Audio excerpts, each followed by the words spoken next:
Okay, so the majority is here. We gave Blitz a little time. He didn't sound off. So if you guys are ready to rock, then we will do exactly that. All right. I'm all okay. Yeah. Okay. So Let's rock! yeah, pretty much. So yeah, last time, both as a recap for those who were there and a recap for those who missed. You met with the Royal Marines that Shepard told you about. You got after meeting with their leader, you got captured, like you got arrested and brought to Warlord Zhang Jie. Um, he offered you a deal, like he'll let you go and he'll let your friends that he's holding prisoner go if you explore the pyramid for him and find out what's in there. You found uh, aliens that glow in the dark, as well as a surviving SOF lieutenant colonel who you rescued. Um, left the pyramid just as the resistance launched an uprising, um, and you managed to kill Warlord Zhang Jie. Well, specifically Martin did, as he often does. Um, mowed him down with a smart gun, and then you managed to convince Captain Snell and Brigadier Watt to put aside their differences and try to lead May Outpost together for the better. Um, so you do now have an ally in the form of the Great Canaan Cooperative / May Outpost. And we ended the session where you guys are now en route back to, well, yeah, you're en route back to the Eonla, and where we open up as you guys have made it there. Um, so in terms of like protocol and stuff, because speaking of which, I need to do this. I'll mark the where's the token tile control? Are you able to add? Oh yes, I think you can add a caption to a title. No, you can't apparently. A tile. You can't add a caption to it, which well that sucks. Um, well basically down. I guess like I just made a second Steel Talons logo because down here is where the Eonla is. Um, is like kind of your starting point. And then you guys were at May Outpost, and you are now back at the mothership. So, what I'll say, or what specifically Captain Richards of the Solovetsky Island says to Drill Sergeant Horgus is um, he tells you that you aren't like in terms of because he as the captain needs to debrief with Gaius. He says that you are not required to be at the debrief, but he does tell you that if there's anything specific you want to mention, like you want to ensure gets mentioned, or you want to ask of Gaius yourself, like, can we do this or we need to do that kind of thing, then you should be at the meeting. So doing so is optional though. I think I would want to be at the meeting. Okay. So um, we'll say that, like we'll address that scene first. Um, but yeah, like I mean, are the other, for the rest of the players, are your characters going to be present for the meeting, or are you going to go off to do different things? Yeah, I think Agnes isn't really too fond of that boring type of stuff. He's just going around and meeting people and Yeah, talking because like there's a with bar on others the these ship. days. There's Yeah. people you can talk to, different kind of stuff. Like you could be doing whatever you want on the Avalanos, etc. Okay, so and then as for Evelyn and Martin, are you guys going to follow Drill Sergeant Horgus, or are you going to follow Agnes's lead? I stick with Orcus. Okay. Better the devil you know. Yeah, I'll go with that, what I have. I'm curious what's going to be heard in the meeting, and then I will Okay. definitely be jumping on the ability to call back Schnell and uh,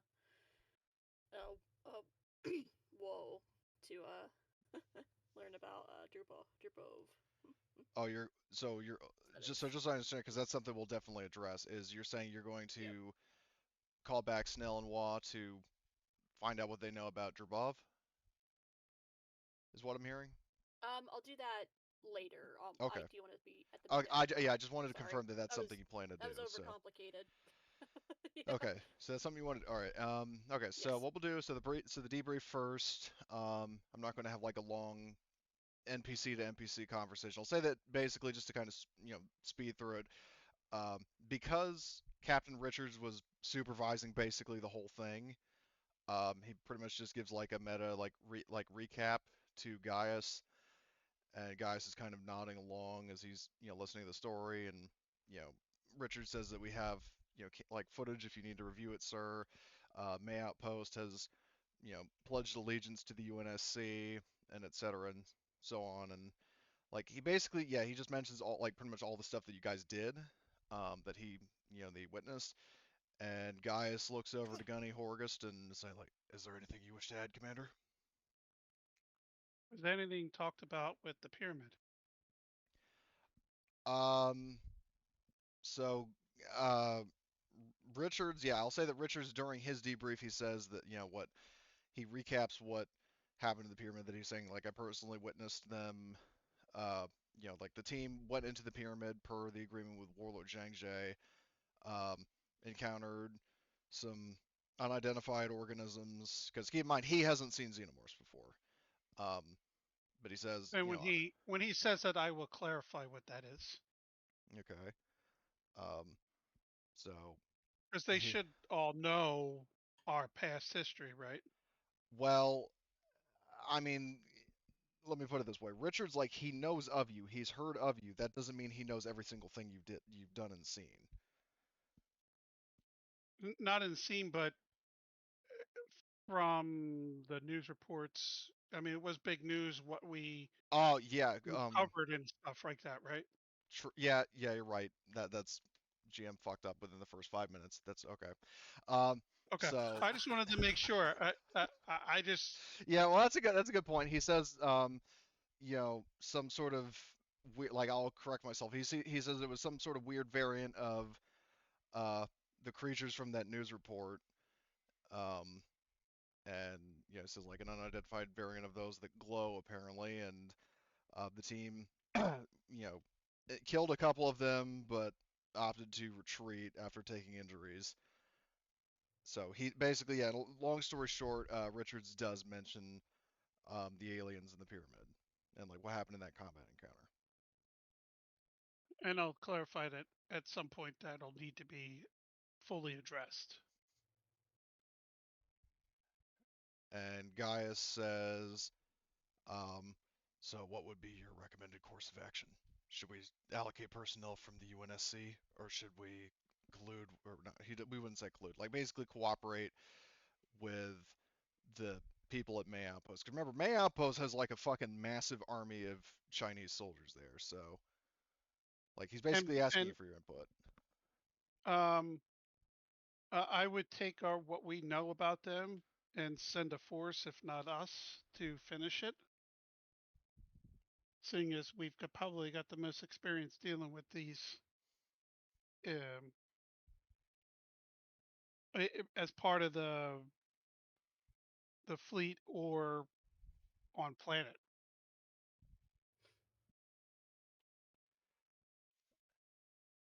So okay, so And so I and hopefully we might be able to find some more intelligence and see if there's more of them here, and so we're prepared. And when you then I would what well, you finish your thought. because the normal way we fight is not how you fight them. If you do that, you're going to hurt yourself more than help. Which Because out of these are character, yeah, aliens, right? These are the acid aliens. So yeah, they using played bullets acid. against them is not the best choice, and you need to be equipped correctly to fight them. Didn't stop That's why. two people from shooting them with smart guns, and Two-Face Tobias from shooting one with his Magnum. But And look at the result. I said I was sorry, Marty. You don't have to keep rubbing it in. No, I was not talking about that. I was talking about Blitz. It's because we fought aliens that didn't bleed acid, and we forgot probably. But that's why half of our force is in flamers, which couldn't work in the water either. So we were kind of gimped in there anyway.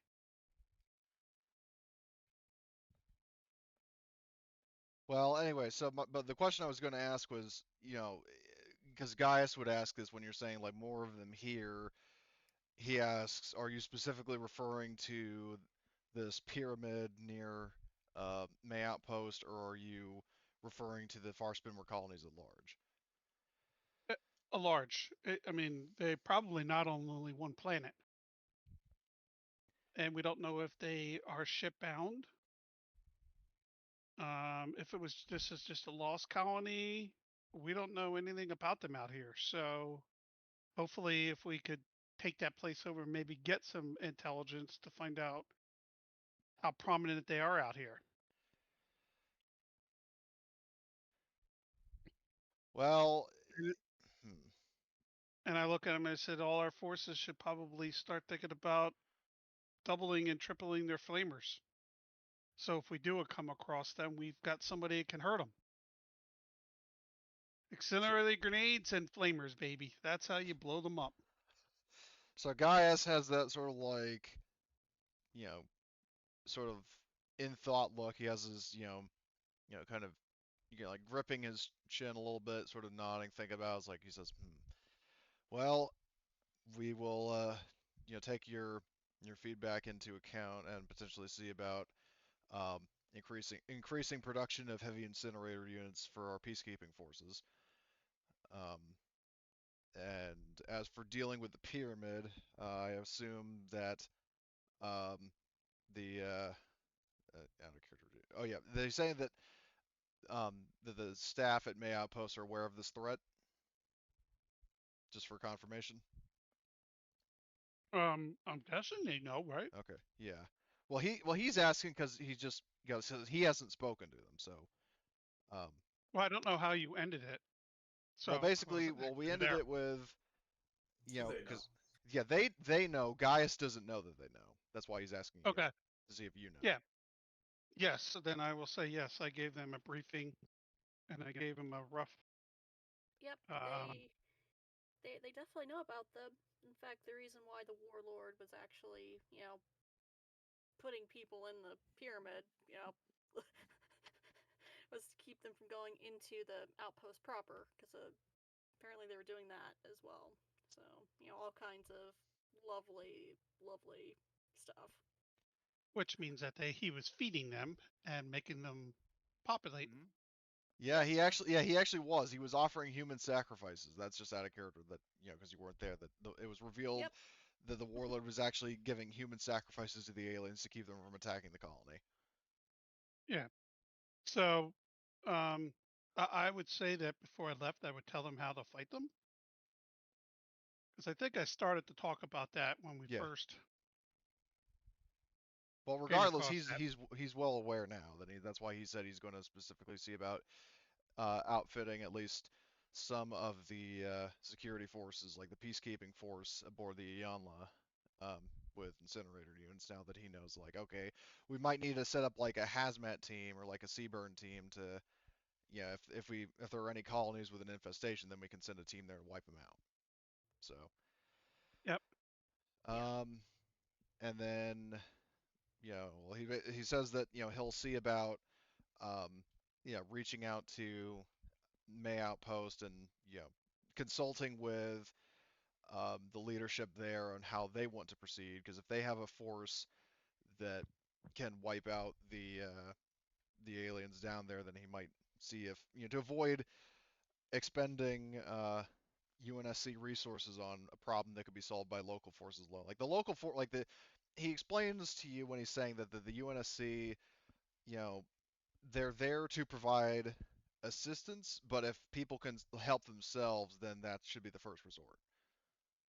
Right, because we don't have reinforcements coming, really. Correct. Like if it's like a backwater settlement with very few guns, then yeah, but if it's May Outpost with an entire battalion of Chinese soldiers, then yes, then that's a different story. Yeah, I'm good with that. Even if they send down, my suggestion would be to send down a platoon or some advisors, just so they learn how to fight themselves. So we gain the knowledge. So your forces gain the knowledge how to deal with them. Now, versus just them. are you talking about now when you're saying just them? Are you referring to the peacekeeping force aboard the Yanla, the Chinese force at May Outpost, or both? So I am suggesting we send at least a platoon or some forces from our unit, our group, down to planet to fight alongside the Chinese. That way they learn the intelligence and learn how to fight them so they can come back and be experts here for when we have to deal with them later versus just having the Chinese have that knowledge. Okay, well, just to make it clear, the peacekeeping force aboard the Yanla is not as large as you think. It's not like 6 guys, but if you're saying a platoon, that basically be all of them. No, no, I'm talking like call it. I don't know how big. Really, that's all they have. Yeah, they have approximately 40 to 50 people, so So why don't we just take this place over and just we be the rulers? aboard the Yanla? I'm teasing. We only Okay. have 12. I mean, we could take them ourselves, and then we run it. But then you I'm don't just. get paid. Yeah. But we have a ship, and all You these have a people. ship. We have another. No, I'm only teasing, dude. Get another When you one. said they only have a platoon, I was figuring they had more than that. Really turn your plot hooks on its head, Cody. We Well, become the yeah, but project like I said, I mean, if you were actually serious about that, then it's basically game over for no shortage of reasons. Because number one, like you wouldn't get paid. Number two, you would be international criminals, etc. I So was only teasing. I know I know. I'm just saying that, like, in response to Emily's thing, that if you were actually going to do that, then there would be consequences. But anyway, moving on. yeah. Um, so This is why we don't speak. We don't talk with Americans. You have so a ship and you want another. so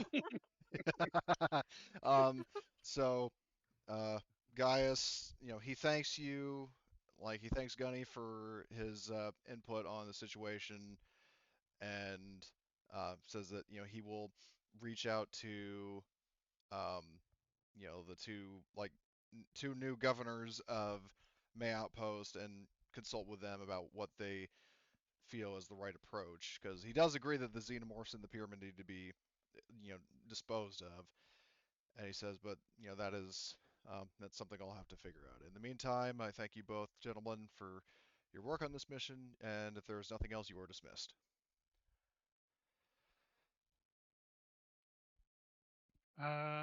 No, I think that's it. Okay, so he kind of Nothing was mentioned about their ship, though, right? about the ship that Drew Bob's guys were on. And nothing was talked about with the UPP officer.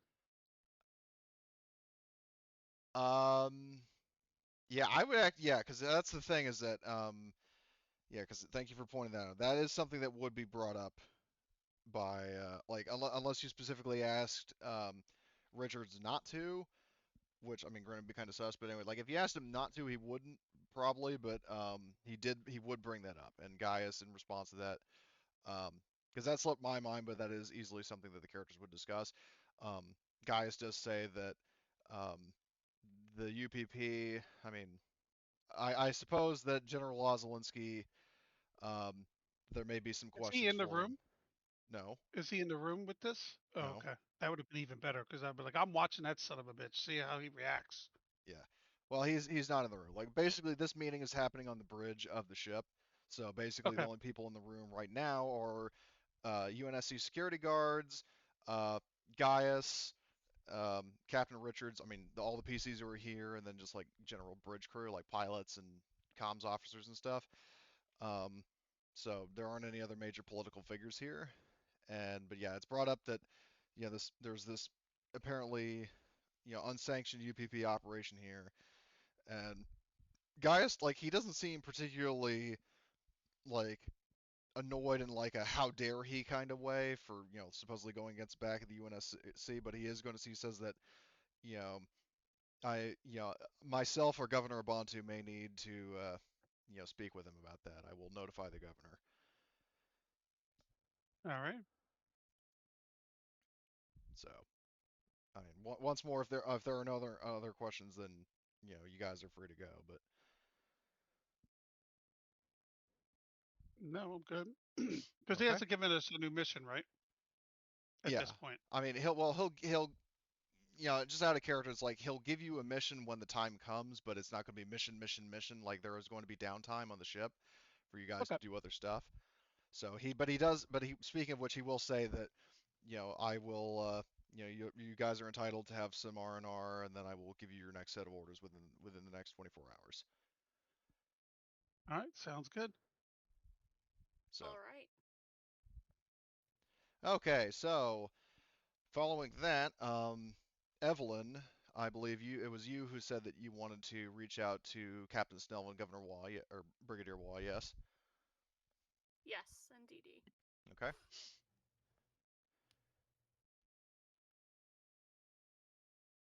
So, just a disclaimer that you might not necessarily get an instant response, because remember the whole, it takes 2 weeks to get an answer out here, and the answer is always don't ask. Yep. But, I mean, nothing stops you from sending out a Yes, it message. is. Nothing stops you from sending out a Yep. message, so. Yep. The message. No problem at all. So yeah, I want to ask them about ask them to search for Drubov's ship that he came in on. Okay. Because he deployed on the Buratino. Yes. But he didn't. Yep. Just I'm reading the note you said kind of verbatim, so I don't miss anything. Oh, in the notes channel? Yes. Yep, because it organizes the thought better than I could. Right. Okay. Get the point across. So, so that will be pending, and you will, probably get a response soon. So, you're sending out that for Martin and Agnes, because I got something planned for Horgus, but for you guys, what are you doing? We'll start with, I guess, Agnes. Agnes is just doing miscellaneous things around, just tending to repairing, brushing up his weaponry, looking around the ship, casually talking to people, getting to know the different factions, Okay. but nothing Yeah. too specific. Okay, so in something terms of, because jumps I out got at something for that. In terms of gossip, if you're just kind of, chit-chatting Oh with yeah, people. gossip. So here's something you learn. So we are now in the year 2188, because the journey here took 2 years. The United Americas, like the United States Colonial Marines, are now the United Americas Colonial Marines. It was finalized a year ago. Like the Colonial Marines now accept everybody across the Americas. So Oh, yeah, like the nice. corps that most of you served in has seen a pretty major overhaul. Interesting. So Hope that means that less pricks will be in yeah. charge there. Well, you basically, I mean, you learn, I mean, well, you probably would have already known that there was like some whole like coup that happened during the Frontier War, something bioweapons, um, conspiracy, all this other shit. Like, you're getting a little bit of different answers, and you get like two guys who start arguing with each other about it. But yeah, the bottom line is you do learn that, I mean, it's not necessarily like a plot relevant detail, but it's just kind of a nice little setting detail. Is that yeah, the Colonial Marines have become the United Americas Colonial Marines. Interesting. So And especially the thing with the recent coup and with the Frontier War and stuff. He'll be very interested in that, but again, completely not surprised knowing his yeah, experiences with higher brass. So he's like, of course. And right. so he's kind of hopeful that maybe a bigger pool of talent and people will maybe help weed out the stubborn old ways there. So he's curious to see how things Stubborn old unfold. ways, almost like if Horgust was every.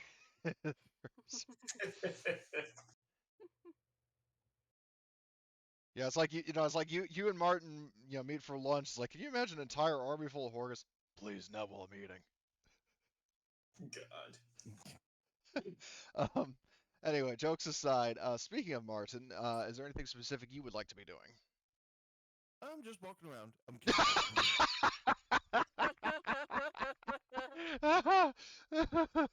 So what are you actually secretly an undercover battle droid named Atlas? No, I'm just kidding.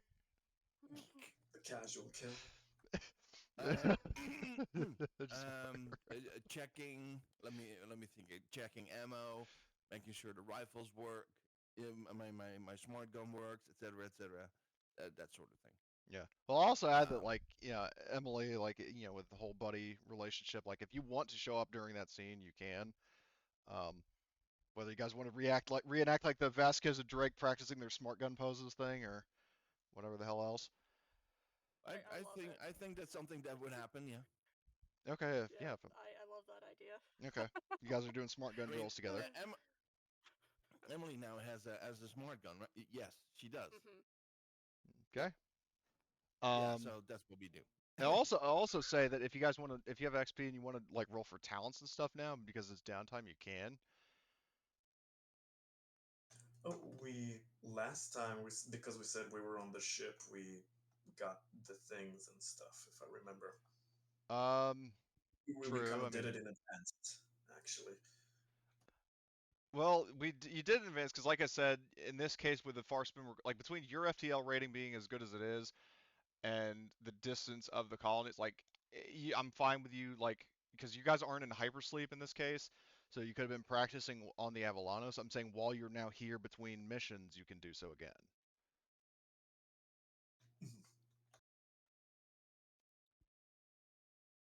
So if you want to do that, you can, but if not, we'll keep going. Okay. So, um, so as for Drill Sergeant Horgust, you what in the aftermath of the meeting, what are you doing? I'm assuming you're aboard the Ianla, just kind of having lunch or going like talking to people, or basically kind of do the same stuff, sort of stuff that Agnes is. So Evelyn's taking care of sending the message about go and get the ship, so that's taken care of, right? Yeah, Evelyn is is on the Okay. matter of the UPP. So, All right. Second, is our ship really still damaged, or do we still need to take care of that?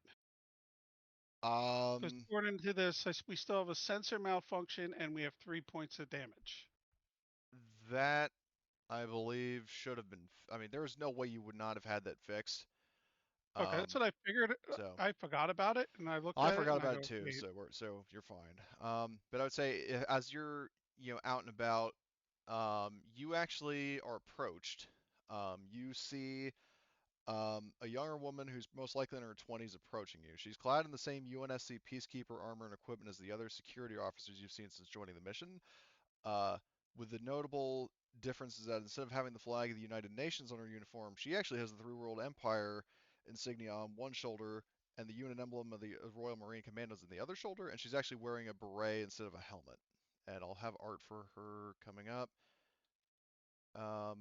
Let's see. So So is that the force from the planet we just left?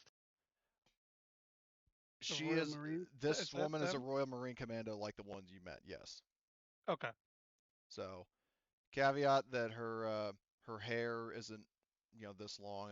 This is kind of like recycled concept art for Evelyn, but um yeah, she just that's the kind of same facial structure that you see. And Okay. she says to you in Irish accent voice, she says, "Excuse me, are you General Armel?" I am. And what rank is she? Um, well, she according to her rank, she like her rank emblem, she's a corporal. Okay. Oh, I'll say I am Corporal. What can I do for you? She says, "I'm Corporal Ashley McCurdy, assistant to Colonel David Buston of the Three World Empire. The Colonel wishes to speak with you at your earliest convenience. Are you available now, or should I see about scheduling a meeting?" What do I know about him? You have seen him once. He was during the whole Jerry Springer episode in the mess hall when you guys first came out of cryo. Um, he was one of the people, like he's the Three World Empire.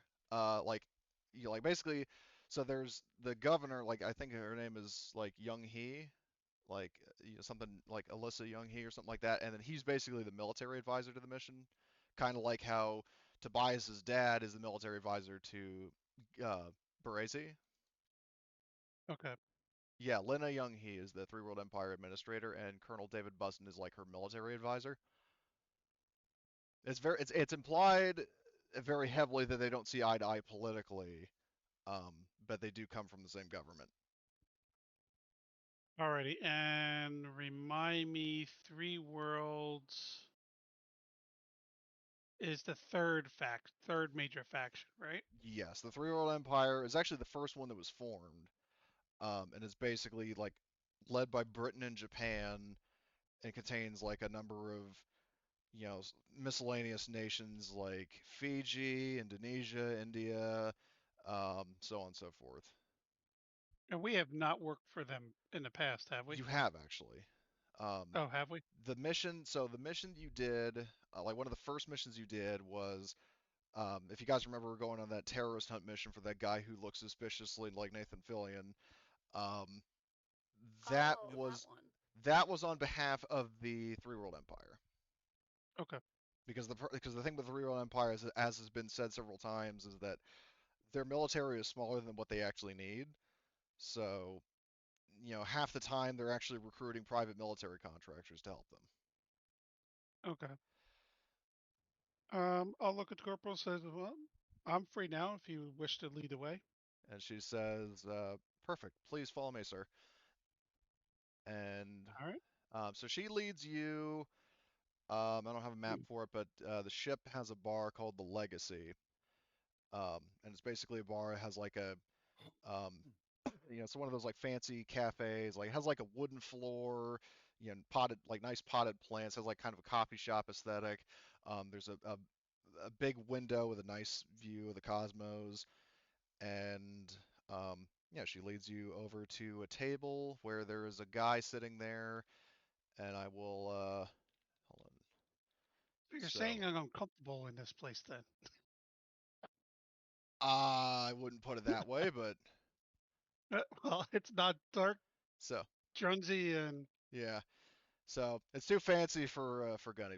So she the corporal leads you over to see this guy. oh Um, Jesus Christ, really him? We're gonna be good old friends. Oh my god.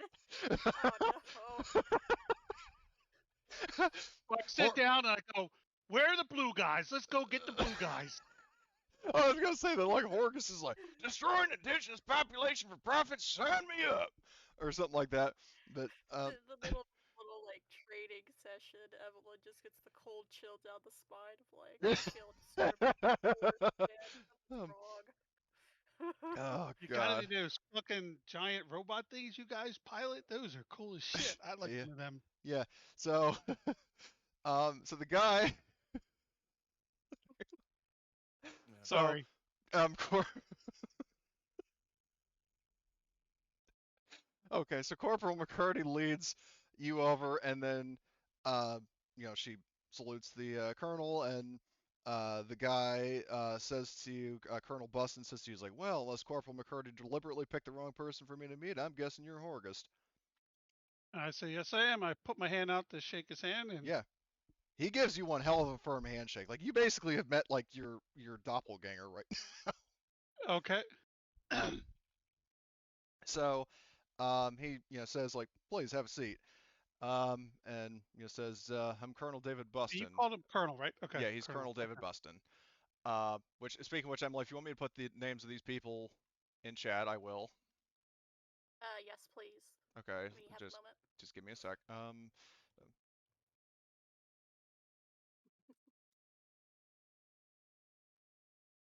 Well, where is just following formatting?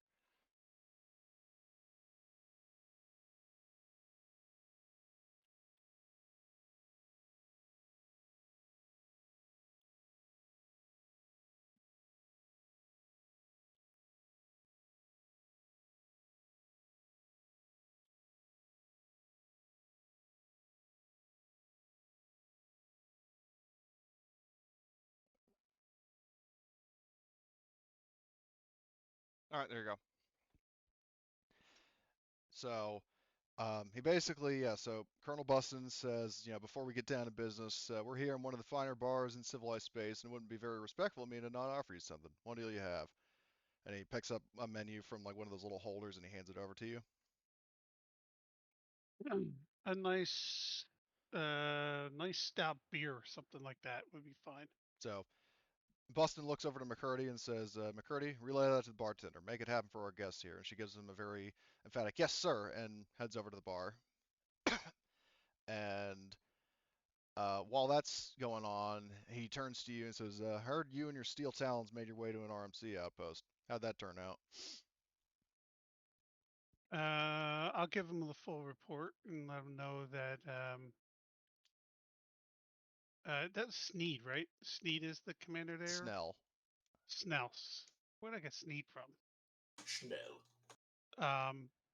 I'll report that she is still alive and how many troops they had still left on planet. Okay. We made an agreement with the Chinese forces there, and it's a joint leadership role now between your forces and theirs. So hopefully it'll turn out better than it once did. It seemed And like both sides were willing to work together. yeah, he says, well, hopefully that'll stick. But I owe you my gratitude for making it happen and bringing that colony at least partially under the wing of the Empire once again. And he says, in terms of like, speaking of like, sources, like I as a GM am blank on a word, but he's asking kind of like in terms of motivations and goals and stuff. He says like, so what's yours?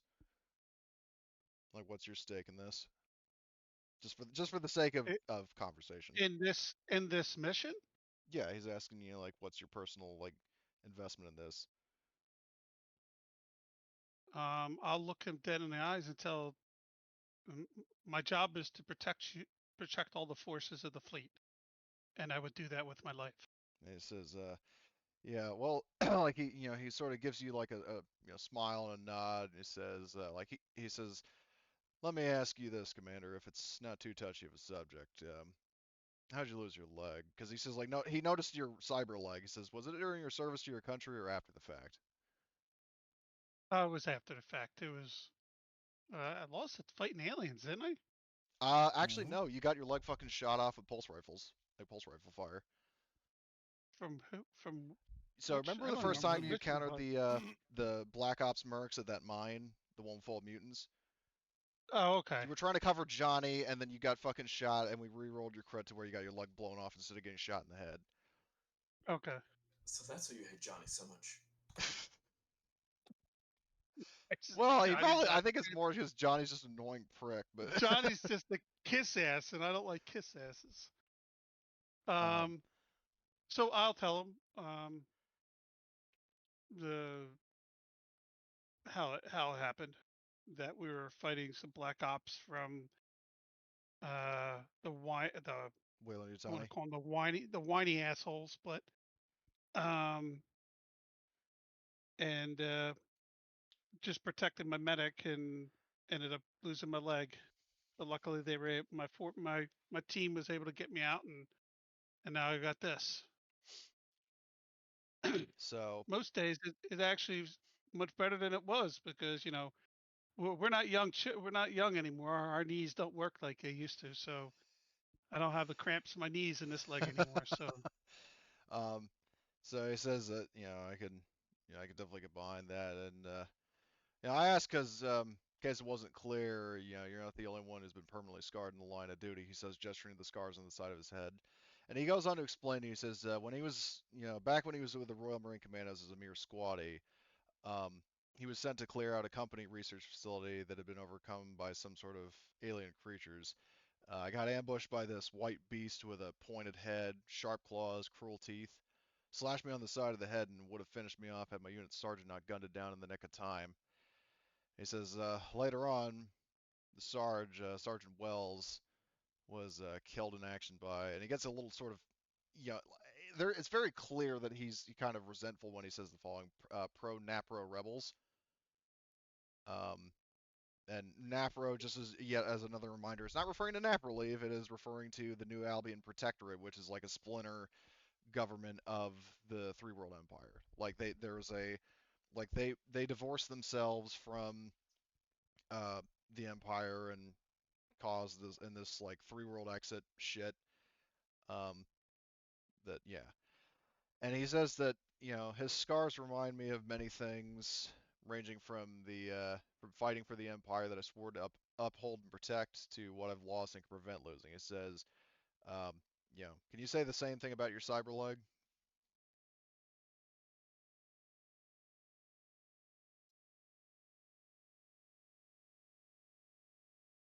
Uh,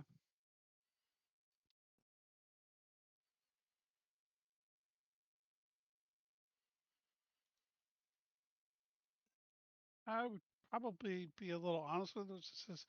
It sounds like maybe not as much as what you have suffered, but it's a reminder of the the chess game in play and how we're just a pawn in the game, as in how the corporations are, instead of doing good, using their money for good, are trying to hurt people and cause harm, and that's why I'm here to stop that. And he says, you know, like damn straight, I'll toast to that. He says, like, speaking of, because Corporal McCurdy returns and she hands you your drink, and then Colonel Buston offers you like a like glass like toast thing. So Yep. yeah, you guys clink I glasses, and then will. Yep. he says that he takes a sip of his own drink, and he says, it would seem we have a lot in common beyond just age and temperament. We've both taken personal losses in defense of what we value, and he says that that's his stake in the Great Mother mission because he asked you about yours, and he says that Napro threatens to rip the Three World Empire apart from the inside, and he's committed to keeping a lid on and preventing that from happening. Um, then he makes you an offer. He says, he's looking for somebody like in terms of trying to snuff out any potential um, like threats to the Empire. Like he wants to know where you stand. Like basically he's offering you like asking you if you'd be willing to serve as his inside man in the operations of the Solovetsky Island, namely gauging who all is loyal to Napro and letting him know. And Buston says that you and your Steel Talons will have my full support. And once the Great Mother, like if you do so, and then once the Great Mother mission ends, Buston says that like I'll use my connections as a representative of the Three World Empire to set you and your crew up for life with whatever you want, citizenship in the Empire, a profitable defense contract, you name it. And he says in the short term, we'll offer you what support and political influence I have on the ship to aid you with whatever you need help with. And he also says that although the Yonless fabricators officially only have Wayland Core weapon schematics on file for weapons and ammo, because as a reminder, it does have like fabricator modules. Buston, says that my associates happen to bring along files for Royal Marine Commando weaponry and vehicles, and he'd be willing to sort of pull some strings to resupply and rearm your crew in limited amounts if you agree to his offer.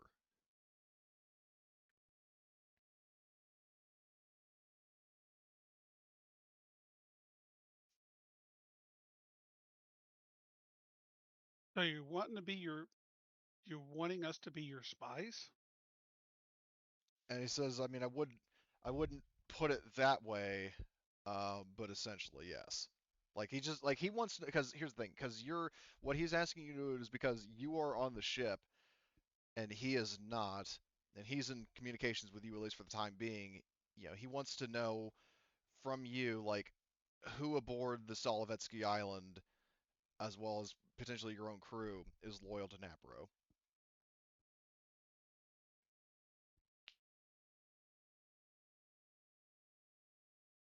And that's the group that's separated from Yeah, him, the from separatists that rebelled against the Empire.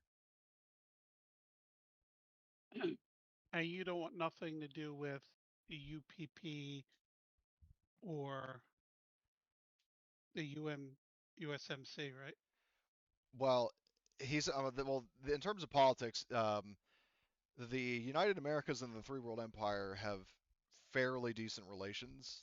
Like they're definitely much closer than like the UA compared to the UPP or like the UPP compared to the Empire.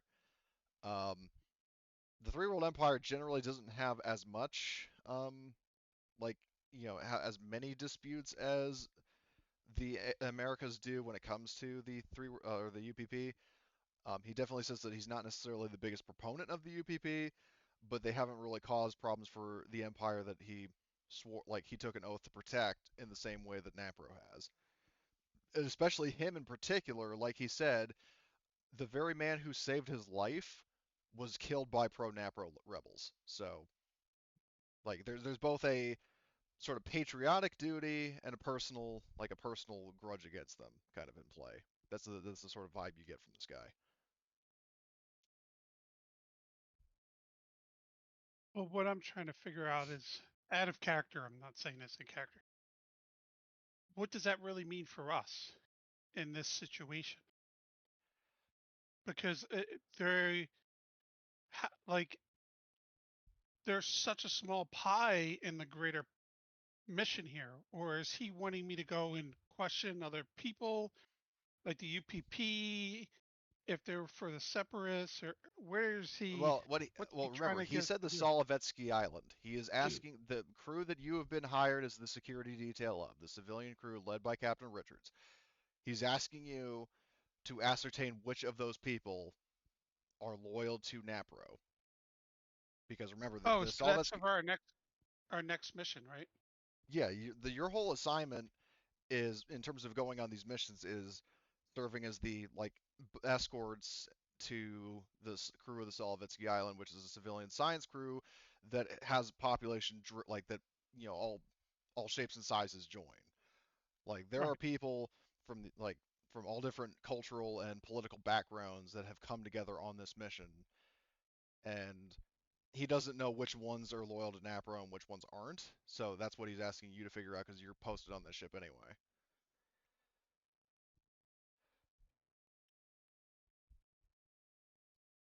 And what he's offering you, like I said, he offered you quite a lot in exchange for doing so. Like, he's saying in the short term, if you need like resupply on, like, say if you lose a weapon or you lose a vehicle or something, he can actually cover you on that and for free of charge.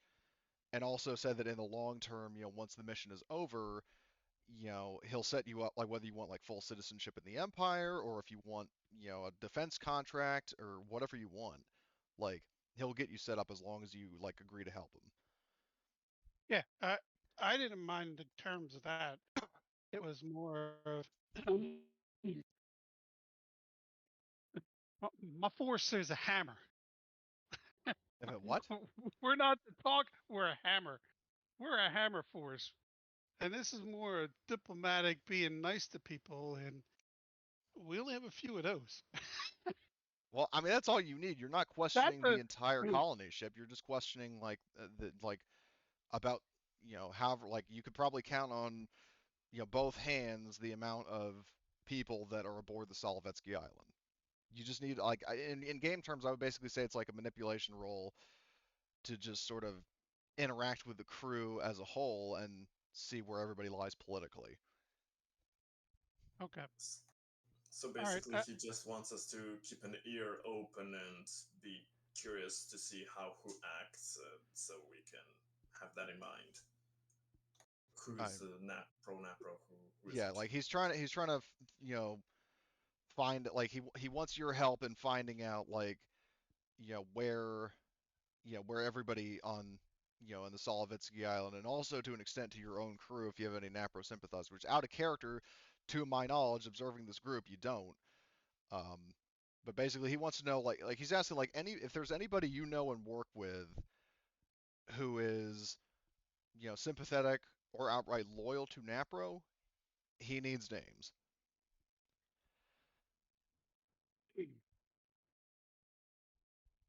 And what will be your plan once you have those names? Let me just check because I think I had some notes on this. Well, he says in terms of the names, um, he says that, um, you know, he wants to like, he's going to kind of keep an eye on their activities and make sure that they don't do anything like in.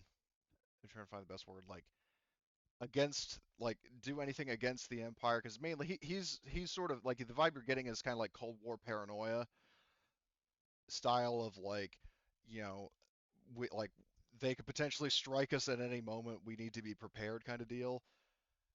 Right. But he's not going to preempt and go and kill these people. Yeah, no, if you say that, like he's not like, no, I'm not planning to kill any of them. I don't want to be part of that. Yeah, no, I mean, I'm not going to like nobody's going to be killed, and you're not going to have to, um, take part in any sort of action against them. He just, I mean, obviously, if you want to, like, if push comes to shove and something has to happen, then obviously, you know, it would be better for you, like this is what he says, like it'd be better for you to be with me rather than against me. But if you want to take a neutral stance, that, I mean, it's not strictly a with me or against me. He's just saying it'd be better if you were. Yep, I understand. I just don't want to be part of finding an execution, providing you an execution list, and you just go and execute. That's what I'm not for. But if you're telling me that's not what you're needing this for, if something happened where we were needed to eliminate somebody because they're doing something wrong, then I would not be against that. But I just don't want to just because they don't believe in what you Well, believe in, yeah, and I'm saying you like I'm kill not them. going to make you do a role, like he's not lying to you and saying that he's not planning to kill anybody. So Okay. like he's not necessarily promising you that action won't be taken against them if they act out of line, but he is being honest and saying that, he's not going to just, frock up the place and start shooting people. Okay. Then I am agreeable. Okay. So he offers you a handshake to seal the deal, and and he says that, like, he can't necessarily be like churning out dropship after dropship or whatever it is, but like for example, if you lose something and you need it replaced, then he will see about making that happen. Okay. So That's agreeable. that's the short-term deal that he offers you, and then he says like long term we can negotiate that, later on. Like for now, let's just focus on the mission that we're on. So Yep. if there's nothing else you want to discuss with him, we can say that you guys are just kind of you just finish your drinks and then you head out. But I mean, just let me know if there's something else you want to discuss with him, and then we'll move on. And this is um that's what would you usually What now? I didn't cut. sorry, I'm walking around my house and talking because then I think better when I'm walking. Oh, same here. Um, so is this a secret agreement? He's not going to tell anybody else about this agreement, and we're not going to talk to anybody else about this. Yeah. Good, because I don't want to. I want to try to stay neutral. Um, so I don't want him going out and saying, "Oh no, they work for us." No, no, to the other he's command. like no, he actually advocates for trying to keep this, um, under wraps, especially because he says that, I don't know how much attention you were paying during that fiasco in the mess hall, but I don't like, in case you didn't, I don't see eye to eye with Lena Young Hee in the slightest, and she is pro Napro, and I wouldn't want her to, um, be like like like basically be the architect of my own demise in terms of like this comes up to, like, this is brought to her attention, and then like Napro does something drastic, kind of deal. Like that's what he's concerned about. Sounds good. Um, Actually, during my conversation, I'm going to ask him what he knows about the UPP leadership here. Has he dealt with them much. He says that he hasn't personally spoken to General Osolinsky, but he does know that, like, he knows that General Osolinsky, um, interestingly, like, I mean, he's mainly more of a, like, so as you've seen, there's sort of, for the governments, there's like a a politician and then a military advisor, who, in terms of like first in command, second in command. With the UPP, it's the other way around. He says that like there's General Osolinsky, who's a military officer, who he's the one calling the shots for the UPP, but he has this there's this other guy who's been following him around, like this, aging guy with glasses, doesn't really speak much, don't know his name, but he does have his own advisor of sorts. Haven't seen him much though. Okay, that's good to know. I'm just trying to. I'll tell him I'm just trying to get a feel of all the players. And he says, like, well, then chalk up another thing we've got in common, my friend. Yep. Well, I guess he gives me a specific secure comm that we can radio message him. Yeah, like you basically get the equivalent of his phone number, so. Yep. Okay. I'll shake his hand and continue my day. Okay, cool. So, so those different things happen. Do any of you want to, um, well, actually, what I'll do in this case for Evelyn, especially because I know Gunny is invested in as well. Um, I will say, just to, I mean, kind of for like, plot convenience and stuff, um, that so you were, um, that you do actually, like, this is shortly before you embark on your next mission. Well, first, before I go, well, actually, Evelyn, you're here, right? Yes, I am back. Okay, I just tapped back in to see. Well, let me ask you this. So before we address that, does anybody want to discuss your different sort of happenings, like Horgust, the meeting that he had with Colonel Quartz, I mean Buston, um, or like what, the general chit chat that Agnes was having, or whatever else? Like, does anybody want to have like inter-party conversation? I figured everybody would be doing their own thing, and then we come back together that night and talk about I what mean, everybody found that's out. exactly what I'm asking you. Yep. Yeah, that's what I would be pushing for. Yeah. Yeah, you all just meet Once for dinner. we all come back. Yep. That way, and it would be on our ship, Okay. because what I got to talk about, I don't want to do in public. Yeah, because yeah, we have, you know, Mike, who's like loudly chomping away on a sloppy Joe. Um, Renna sitting near, like, well, actually not even near him. She tries to sit away as far away from him as possible, just looking on with subdued disgust. Um, There's and nothing subdued about it.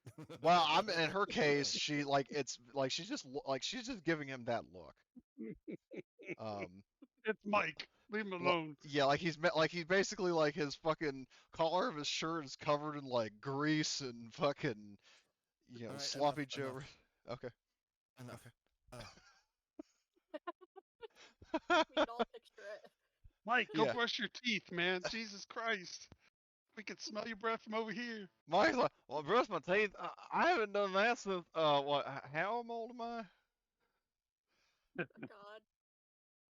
I don't know. I mean, Yeah. I think I'm like 30 or something. Um, Keep him away from heavy machinery for the next day. um. Anyway, so that all is going on with the NPCs. So what do you all discuss? Agnes Well, goes like, it seems that U.S. colonial marines have started playing nice with the rest of the UA and folded in. Uh, Seems our former pals there are now the United Americas colonial marines. Never thought I'd live to see that. Mazel tov for them. Evelyn said as former UPP. Yeah. just get this like the blank stare from most of the UPP party. Like, All right. cool.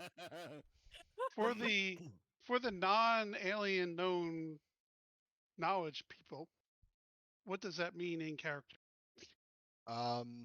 I mean, it's more of just a narrative fact that, so previously, so the United Americas, is basically every single country in North, Central, and South America in like a NATO-like alliance, right? Um, they have their own individual militaries, like NATO does. The Colonial Marines are kind of the vanguard of it. They previously were specifically the United States Colonial Marines, as in only people in the U.S. by default were allowed to join. They have since expanded recruitment to every single corner of the United Americas, so now anybody can be a Colonial Marine, at least anybody in the Americas. Okay. Like that's just kind of a little background lore event that happened. It happened in 2187. This is 2188. It took 2 years between. So like it happened during the time you were in hypersleep. Just as a little bit of trivia. Okay.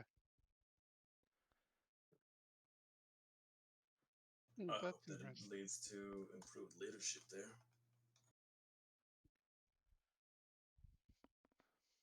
Alrighty. So the news I've got is I made an agreement with the colonel of the. Oh, I'm so bad with goddamn names. So you guys all heard the conversation. I summarized the conversation because I'm going to screw up the people's names. And so we need to nonchalantly talk up the crew of the ship we're on to see if um, they side with the I forget the name of them now, Napro, the Napro, or if they're siding with the three nations or the Three World Empire. I knew it was something. Yeah, if I don't have the names written down, I don't remember shit. Sorry, my 50-year-old brain doesn't remember names. So if you guys want to chat up people and see what people are thinking. Well, Hmm. in my time in the cell, it's kind of corny, but it's true. Snitches get stitches, but I'm not I'm not so sure how smart that will be of us to do. But it worked out for Wilkes the last time I tried that. So I don't know. Maybe I'll try and help along. I'll see. Maybe my charms will have some use. I don't know how, but I keep forgetting Agnes was prisoner. I don't know how I keep forgetting that, but Don't worry, so he'll keep that I'll make reminding that. people. Yeah, yeah. I'll make that a kind of known fact that Evelyn just kind of slips the mind of like, oh yeah, we did kind of bust you out, pull you out of prison, didn't we? It's kind of that revelation every time you say it. Like, oh yeah, we did do that. Or Thanks for or I or forgetting, escaped out of Agnes, Evelyn. prison. You're he has to like you. constantly reminds like, oh, I haven't had metal silverware since before I was in prison. Yeah, And Evelyn's I like, mean, you were in prison? I know I'm just that much of a lovable guy, and nobody can ever imagine somebody like me falling out with anybody else. How the hell did I get there? But the universe has a lot of Speaking of miracles, and which, I'm how one of did you them. get there? So, what else have you heard about this, Commander? What Completely other ignores the news question. you got there? Well, the big thing is we need to keep it low key. The way I look at it is we don't really need to do anything for them except get some information. He's promised that they're not going to be killed. He just wants to keep an eye on these people. Um, to me, he just seemed a little uh, old school general. I understand where he's coming from, so that's why I Everybody says agreed. as everybody looks at the old school general in front of him. Yes. Um, I'm trying to make friends with the UPP. So I think it's a good idea that we make some friends because we never know in the future what we might need. That's the way I look at it. We're giving them some intelligence, but making some friends along the way. Question marks hover above the crew that used to be UPP. Like what? Aren't we friends? Well, you're not Are part of we- the are UPP we- anymore. You're now a He's Steel trying to make Talon. friends. He's trying to Well, make friends with you. He hasn't succeeded yet. He doesn't count you as that yet. Um, well, And for the the my and question this. UPP before I get here, we've sidetracked. already made UPP friends back home, but the Yeah. forces here, the leadership here is totally different than uh, what's back home. Let alone that they've got this other force out I get what you're trying for, to jump ahead. Commander. Yep. Commander August. I really do get it, but also, when you try to be friends with everyone, well, you end up not truly being friends with anyone, right? That's that would be the goal. That way we get to choose when we want to make a move. Oh, okay. So we gotta keep it low key Yep. while we gather intelligence. I always wanted to be a spy. Try one of those missions. So yeah. Well, I'll be one of your spies, like 0065 or what is it? Yeah, I'll gladly do it. But Double O nut. I Double O nut. I need to know one thing. When you say low key, pulling out teeth, fingernails, Uh, and tongues, does that come into option or Oh not? no, torture now. A little face smashing against the wall. Looks over at Agnes and go like, "Not their tongue, then they can't speak anymore." Right, a little face I ha- smashing against the wall. I don't mind that. No, Mike. Mike, No, we want Mike, to be discreet No, about what our questioning. I'm a that's just professional. If I get the tongues out, I leave their hands be so they can write. I mean, what kind of person you take me for, man? I'm not a savage. I'm starting to figure out what Agnes was in prison for. Jesus No Christ. shit. Um, No shit. oh, I had a question before it slips my mind from the weird talk of torturing people. When you were talking to this Colonel Booston, Tom, not Tom, August. August. Yes. I saw your display name. I was like, oh yeah, I'm talking to Tom. The character is Tom. would have been even worse if you said Riley. Yeah. um, And then next week you call him were you given August. a reason? Yeah, exactly. Besides just like the info gathering, were you given like a specific reason for like spying on like the group, the NAPRO, I believe, or whatever Well, the other group for the the Three big World Empire? yeah, he said the big thing is they have separated from their he called it a kingdom, right? Empire. Empire. Sorry, I couldn't remember if it's kingdom or empire. So they are fighting for their independence. Um, ends up he's been wounded just like I have due to um, these separatists Well, I will and his clarify. sergeant. Yeah, I will just to get the facts straight that he was originally wounded by out of character a neomorph, but you guys had never encountered those. He was saved by his sergeant, and then his sergeant was later killed by Napro. Oh, okay. I was getting to the sergeant. Oh, I was just well, it seemed like you were getting kind of enhancing it the a little bit. facts. Oh, sorry. I was getting his facts right, but I knew his sergeant was the big key. But how he got injured, I didn't really care. But he got injured. His sergeant saved him, and his sergeant and his friend was killed by the separatists. So now he doesn't trust the separatists.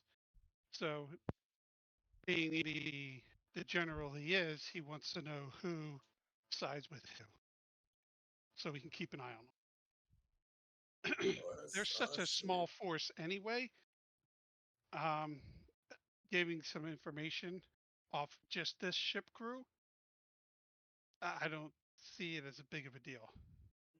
Plus, we get, and I'll go through all the stuff that he's offering. Same. So, to me, it felt like we got good gains for what we give up. I'll gladly do it. It just sounds a bit strange and kind of kind of petty and paranoid from him. Honestly, like, okay, his friend got killed by this group, and now he hates him. Like, whoop de fucking do. Like, nobody ever else has lost someone. Well, Sounds like and that's why I delayed so long to make the answer. I was trying to run through all the scenarios in my head, what gains versus not, and I was like, it didn't seem like the pros really overlaid the cons. Oh, So I trust you. I trust you, Commander. Just from the sound of it, it seems the other guy maybe not too stable. Just I don't know. I got a bad feeling about him, but yeah. yeah, if we have Yeah. something to gain there, I'd gladly make friends. Yep. yep, that's the way I His look at it. paranoia sounds like it'd be better treated by rather than having a spy on this group. It sounds like be better treated in some intense psychotherapy. Is my Can't Yeah, can't that be not said about exactly Horgus? professional opinion. right.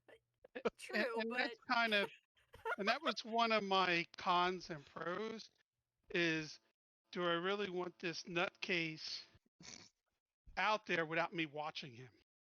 yes, And that even is. though I'm helping him, it's the old line of keep your enemies close, or keep your friends close, but keep your enemies closer.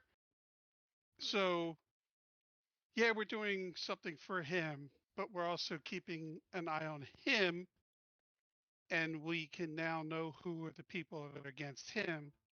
And if we watch them and we know something happens to them, we know he's doing something before. You know what I'm saying? That's the way I look at it. So yeah. Hmm. What Completely one? agree there, Commander. I do this. I do the same always. Any winks? What one more comment I'll make is that Commander Horgus, you calling someone a nutcase is politely calling the pot calling the kettle black, sir. With all no offense towards you, but I'm good. I've always been good. I'm a straight shooter. Don't piss me off. Well, That's the big key. you're definitely a straight shooter. You get a lot of practice on unwitting marshals and stuff. especially when you whip out your gun and do some old Horgust But now I'm gonna style whip out the justice. sword. Oh my god. That would have been better. I would have whipped out the sword, put it right to her neck, and be like, "You sure? Okay." And then you would have ran away before I could even swipe you. You know. Oh no. Should we Damn. lock away the sword, guys? Is I think I should Horgus learn. Horgus is gonna try to get like a horse so he can ride in battle on Can I? Do we even have horses? I need to Do we even have preventively. horses? it. There are not horses in this game. No. Okay, then I can't do that. I mean, well, We need horses to get. exist in universe. It's just like there aren't any stats for. We really need to get to Pandora now and find the Pandora horses. Oh my god. The Well, Navi ride. are you sure that? Are you sure that Miles Horgust would just kill them all? I don't. Horgust is You know, gonna we have scour room the on the planets ship. here. I, I, I could make a mechanical barn, and we could get horses. You know, that might be a good idea because we would have horses. Horgust is gonna. And then we got to get horse gas mask or oxygen mask because I think that's the coolest shit. What they Wait a do with steel dogs and with their masks so they could drop at high altitude with the dogs. We need them for wait a horses, minute. and we could just drop in on horseback, baby. Come on, tell me that ain't cool. Commander, I have an even better idea. No. You got all them working Joes.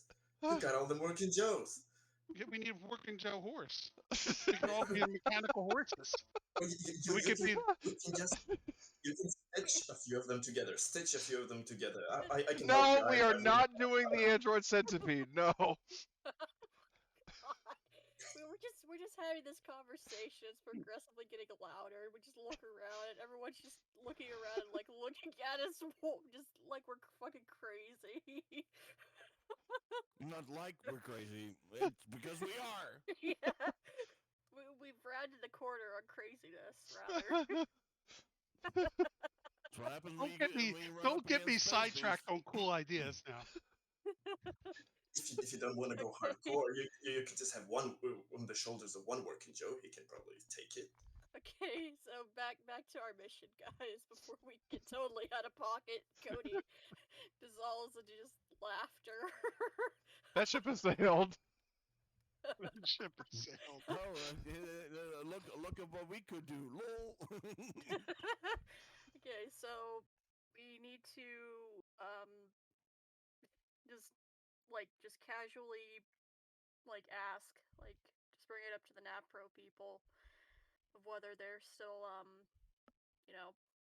whether they still follow Three World Empire or still separatists. Correct? Correct. That's the mission. Yeah. And I'm Yeah, but maybe we guessing, can do it a little subtly. yeah, I mean, we could probably do like some background to find out about some issues that have happened in the past, and we just bring that up and be like in conversation, be like, man, what did you think of this? That this just happened in the news before we left, and man, it's kind of scary or something like that, and just in nonchalant, just to come out and ask them, what do you think? But we do it in a roundabout way, you know. Mm-hmm. Well, we could do that. Yeah, we can do that. We can also ask them. There's a foolproof question: how to know if somebody is on the level or not. You ask them, do they like pineapple pizza? You'll know that way if they're on the level or not. Is that even still a thing in the alien universe? That's to leave a debate. Exactly. Exactly. Pizza. There hasn't been pineapple pizza in over a century. If somebody says they like it, they are fucking crazy, or probably Pineapple pizza history got major. outlawed in 2061. Next question. Next question.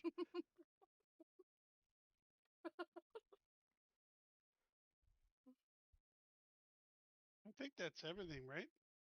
We're just waiting to hear back about the ship. Yeah. Horgust, while I'm thinking about it, would you want me to do, if I'm able to anyways, I should say, to do a database, scrub of Actually, shit. information Something regarding I that? realized that I completely forgot about. Evelyn, can you do me a comtech roll? I can indeed. Yeah, because we were encrypting that message. Yeah, you want to encrypt it. Yep. I've been laughing and giggling. My voice is going, it's leaving me.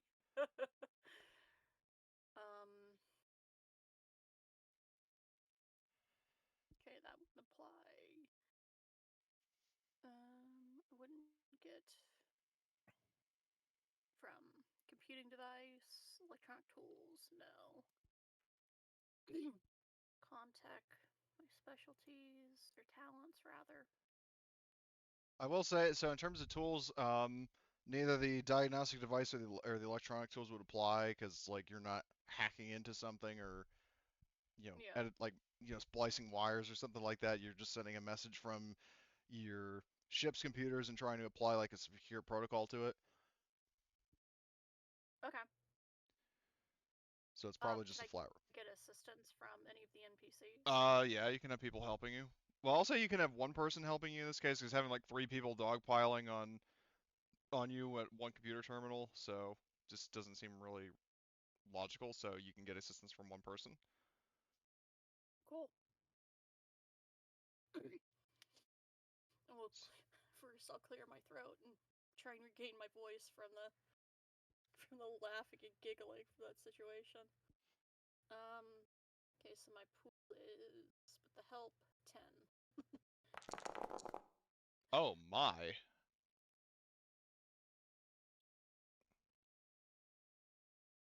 All right. Actually, wait, hold on. Nice. Oh, hold on, wrong fucking dice. I accidentally rolled like d8s. D8s. Yeah. What is this madness?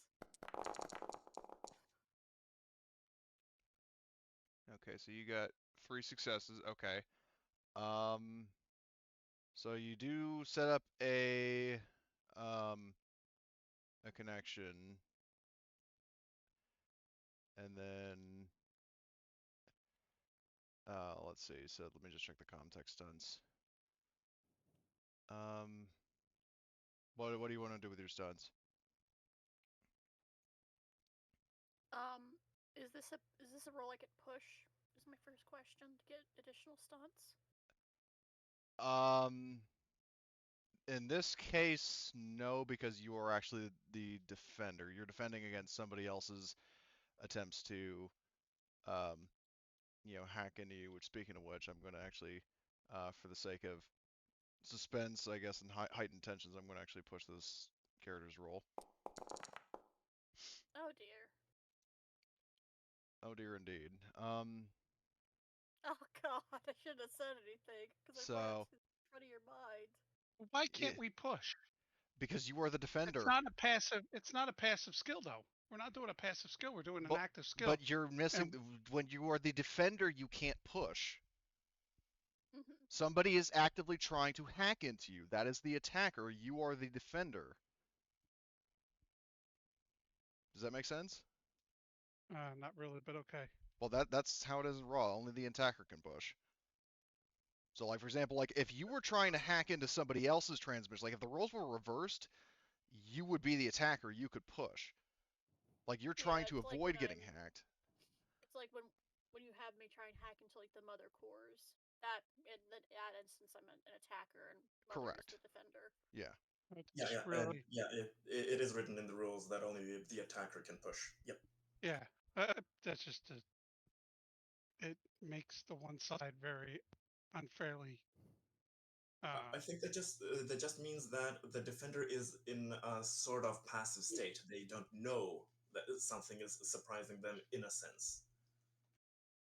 Mm-hmm. But okay, so I don't know if I succeeded now. That's Yeah, that's the Probably not. scary part. on the Um, on the edge. so, um, yeah, in your case, so yeah, I mean, the message goes through, but you don't know if, like, there's no telling if, somebody actually hacked in or not. Because here's the thing: is like if you had succeeded with stunts, then you could tell that somebody did. But at this point, Yeah. I mean, it's all up in the air as to whether or not, like, obviously the message got through to its target, but whether or not somebody picked up on that, like, was eavesdropping that broadcast, is a different story. But Yeah, I guess yeah, guess we'll find out if something bad happens because of it. yes. Um, so Remind me consequences. never to do this again because that's the dumbest rule. Dumbest rule. So somebody can roll double times against your single makes that you guys do so that all hard the to do. time. Right, but I thought you were doing rolling yourself twice anyway. I don't pay attention to your rolls. I don't, yeah, well, it's the That's same the just other way. Most NPCs also do not push and do not when they're defending. They Nope. do not do that. Okay, so yeah. somebody somewhere decided that this was the best way to have the game address these roles. Oh, We I'm can move just on. saying it's just a dumb rule. Yeah, I could say it's a dumb rule. I'm not fighting the rule. I'm just saying it's the dumbest rule. Okay, well, It either way, makes the moving. game. Okay. Okay, moving on. So But that yeah, was that roll. Okay. yeah. So, but I mean, either way, you do get the message to its target, and you will um hear back from, like, I'll Eventually. say shortly before you are given, summoned to the bridge for your next set of orders. Um, you do get communicate back from Brigadier Waugh. Um, she specifically said, because the reason it's her is because she says that, since you knew of the ship, like she admits that she was aware of the ship, but at the time she was under orders to not mention it to anybody. But I mean, obviously, since we are allies now, and the warlord is dead, there is no reason to withhold that. She says that Drubov's ship, the Buratino, was still present at May Outpost. Like it was not docked at the spaceport. It was like it was basically sort of hidden, and there was like a tarp over it. It was like a fucking like the equivalent of like an aircraft hangar kind of deal, because it was a pretty small ship. And she says that in terms of let me see. I'm gonna see if she has any tech, because I might try to see if she can actually get any intel out of this. Let's see. Brigadier Chinois. Let's see. She has Comtech. Why? Okay. She's a capable brigadier. And she though. So let's see. I'm gonna just do a roll to see if she actually finds any. Like, I'm mainly just seeing if there's any intel there. It's not posed by the computer. So fine. Is it a good pool though? Is the question. Wit's 3, Comtech 2, so not really. It's Can't really hold a candle to yours. okay. She unfortunately did not get any successes. So she says that while basically how that's represented is that she was able to log into his computer, but in terms of because well actually Evelyn, did you when you reached out to her, did you specifically ask her like, hey, can you see if X, Y, or Z is on that ship, or are you just saying find the ship? I don't remember.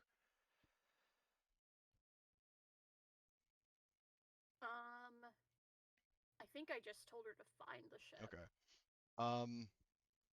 Well in this case because I was actually asking for her to go in and find whatever intelligence is on that ship, especially if there was any orders and where the ship came from. Yep, I would have done what Horgus would have asked me. Okay. Thank you for clarifying that. Yeah, because I will let you retcon that, and the reason why is because Tom and I specifically discussed this midweek, and so that's something he wanted to do. Evelyn did not bring it up, but since Tom wanted to, I'm willing to retcon that so everybody's happy. Unfortunately, Brigadier Waugh says that she investigated the ship, and there wasn't any kind of like information in the ship's logs about like like any like written orders or anything else. So like she just like and she says that all she knows from when Drubov showed up is exactly what he told her. Saying like we like like basically she recaps that when the UPP arrived and the whole thing of like they were sent here to see if May Outpost would specifically join the UPP instead of the UNSC. And then, of course, that led to the whole thing of Zhang Jie backstabbing Drubov by sending him into the pyramid to die. But she said that Brigadier Waugh says that, unfortunately, obviously she never learned, like she never learned who, like like who sent Drubov and what his orders are beyond that or anything like that. So she apologizes and says, I mean, I'm sorry that I could not be of more assistance. So that's in her response. Well, I mean, she did what she could. A little disappointed, but yeah. I mean, she knew where the ship was, but there wasn't unfortunately anything on it. So yeah, unfortunately, but yeah, I'll share this with the crew once we get that message in.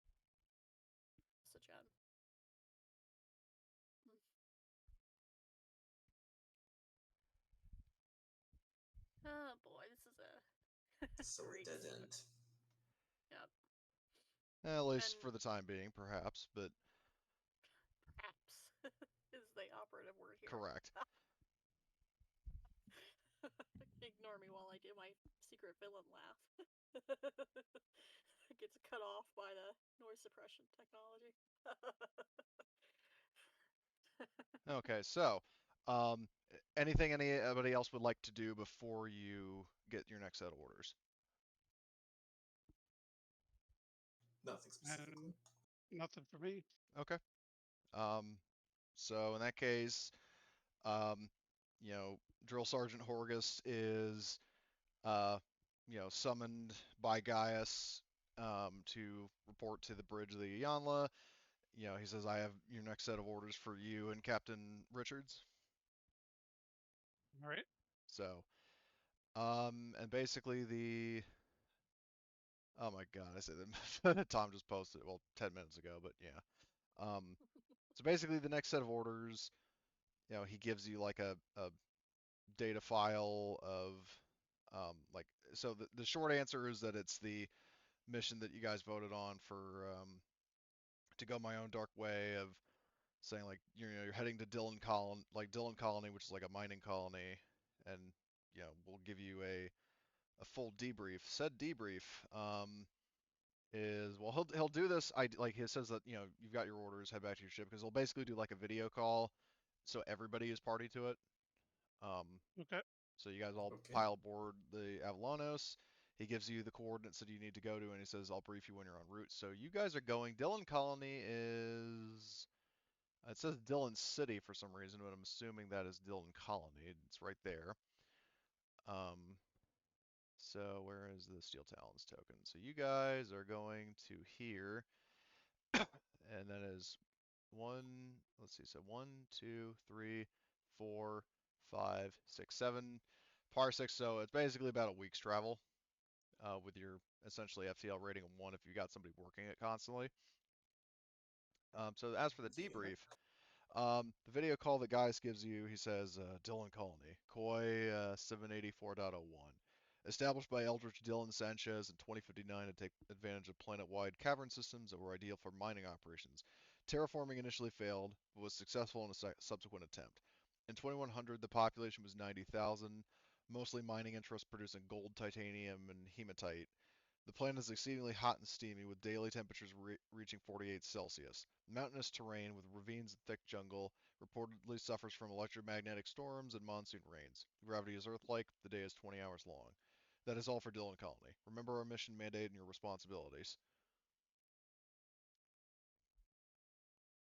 Okay. So, We're heading out for a jungle adventure. yep. I'm So, suddenly reminded of the last time we went down into mines. It wasn't a good trip.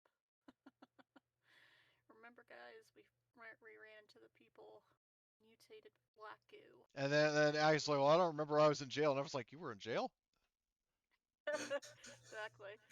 But yeah, we last time we went into mines. Remember, we got the power loaders, and then we had to deal with the people mutated, the black goose deposits. People mutated by it, and then the black suited mercenary. I believe that was also the time when Arthur did his first amazing showmanship of Well, I know, raiding yeah, the because he Drunken was Colony he too. went in like kung fu master mode because there were guys coming at him with handcuffs and knives, and he was like swinging his fucking shovel around like Maul and like hitting all the stuff out of their hands and knocking them down, and he was fighting that way for 7 turns on his own or 7 rounds on his own. Yeah, I think that Um, was also the mission where we sent in the android of all people. He fumbled his words and then yeah, got he out. automatically failed because it's like like the commander gave us orders to do it. It's like I'm the commander. Oh shit. Um, Agnes just looks at you all and he's like, if I didn't know you any better, every time I hear you tell one of your old mission stories, I'd think that you're making shit up how crazy they sound. But and then I went on one of those missions fortunately, with you. yeah. Wasn't Um, that also the mission that Tom lost his leg yes, on? yeah, that was the one where he got his leg shot off. It was a very very monumental mission. Yes. So, The first of many crazy things. yep. So as they say, break a leg. Or get it blown off, Break but a leg, either or. don't lose it. Yeah. Um, So I had a question. what? Who actually controlled this planet? What side?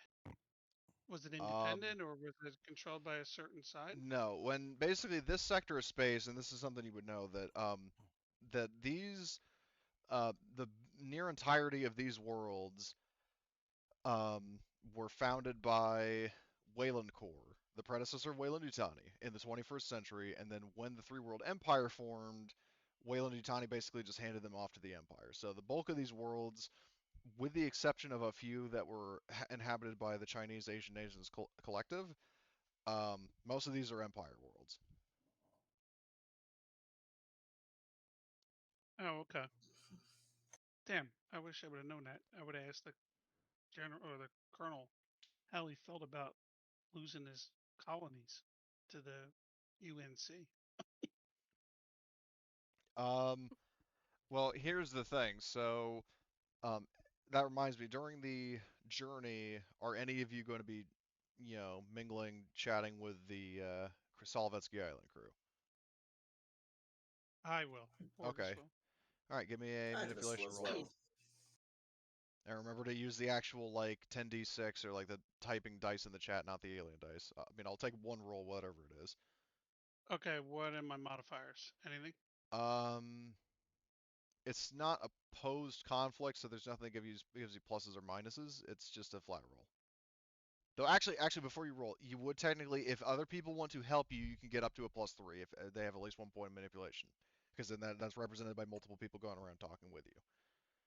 Agnes will help with his devilish charm. Do you have at least 1 point of manipulation? No. Then you unfortunately cannot, Perra. So, Yeah. um, I know Martin does. Evelyn, do you? I do. Would I be able to do like a database search about Colonel Colonel Buston? Buston? Yes, Buston. Um, I forgot how to pronounce his name. Bust him. because here's the thing. Like I'm thinking like information on him might not necessarily be like it's something you probably have to kind of do a bit of digging on because it's like you usually can't just go and search. Well, actually, in terms of U.S. generals, I think you can find Wikipedia pages for most of them. But Yeah. okay, point Like, withdrawn. I'm okay if I can't do it now, but I want to be working like Yeah, you can do gathering that later. Just information remind on me. him. You would not be able to do it right now, Yep. but later on, that's something I'm receptive to. Yep. I will put that in my notes. But yeah, I'll help Horgust by Okay, so But so I'm assuming. could she have done the research to find some things that the separatists has done that we could use in our nonchalant talking versus coming out and talking about what we're asking, beating around the bush. In the So we name could of talk about sequence and not kind of backpedaling frequently, I'm going to say in this case now that you have left, no, not right now. because we were talking about doing that back then because Evelyn asked about that Well, let me because that's ask what everybody else. Do you think it's reasonable? Because I mean, you guys on one hand you did already set sail, and nobody brought it up before, but on the other hand, yeah, you did express interest in like trying to get to the bottom of it. So like because to the somebody said either me or she did that we wanted to do that. I think it was me because that's how I was selling it. Is we got to do it in a nonchalant way. We need to search and try to find some. Because I did talk about that when I was selling them okay. at the dinner. Okay, well, before making a roll, what are you looking for? Because I heard two, like, wanting to look up Colonel Buston, which is not going to happen right Well, now, and then I there's something. wasn't. I didn't really care about that. I was thought she was looking up Well, okay, the either way, information. somebody wanted to roll something. What? What is it? So we need to look up for something that happened in the news right before we left the our home world that the separatists did that was in the news that we can use to talk about. Hey, did you see before we left about this news? What did you think about it? That way we could get Okay. a rough idea of. Well, yeah, because I think there was the whole like, what I think kickstarted the Colony Wars or was part of it was the whole like secession, like the whole three world exit thing of like that is common knowledge and that's kind of the central thing that you can discuss with people if you want. I mean, I won't make you a roll because it's like big news in universe. Okay. It's not necessarily recent, but it's definitely one of those things that's like, you know, like a major historical event in recent memory. It's kind of one of those things that like for some people, I mean, for lack of a better example, like 9/11 still, is one of those things that is, Yeah. once done, never forgotten. And for some, like I mean, hell, when I was in high school, my senior year of high school, um, you know, over a decade after 9/11, there like the fucking my principal like there was a morning announcement on September 11th where he was even and amusingly he said, I know many of you were too young to even remember it. That did not apply to me, but the point is that basically it's one of those events that even if it didn't just happen, it's something that is not forgotten and will be talked about and remembered, kind of deal. You know what I mean? Okay. Yep. So Yeah, it's like a that's something. defining moment in like the. Bingo. Like it's the whole reason Napro even came to be. So Yep. Yep, because a like new album. that's kind of like Yes. that. I mean, I'll just give you this much for free. Is that it's the kind of thing that like you could use as a conversation starter to new people. Like, I mean, on one hand, it kind of goes in the whole like don't talk about religion and politics thing, but at the same time, it's one of those recent events that people just have a habit of talking about. Is my interpretation of it. So All like, right, that's all I needed, yeah, just so okay, I had well, something yeah, you've got on something to talk top. about, so no roll is required. All right, so I just have two people helping. That is what I'm hearing, yes, because Agnes doesn't All have right. any. Evelyn openly pledged to help, and Martin, I'm assuming you would be willing to help because I know you have Of manipulation. course. Okay, so then you got a +2. Okay. Let's see. None. Do you want to push? Yes. Okay. Was that And you have your one one DS. success? Do you want to push again? Oh, I got to do the plus Yeah, 1 dB. 1 DS for the stress. 1 DS. Then mark up a stress on your sheet, of course. It's 1 dB, right? 1 DS DS. for a Sorry, stress. dB, Okay. and that's a. Splat. But you do succeed, so I'll say that there are 3 names you get. Um, like I'm not going to make you do a panic roll this time because there's just I statistically can't no way. fail it. I don't think. Bingo. Um, so the 3 sympathizers you get, there's Captain Richards himself, who you kind of have to kind of talk it out of him a little bit. Megan Buckley, the negotiator, is openly Napro. Like she, basically talks a hole in your head about Napro and where she stands with it, yada yada. And then one of the sort of background character scientists on the ship, Dr. Ijiri, is also a Napro sympathizer. Okay. So I will put those in chat in notes.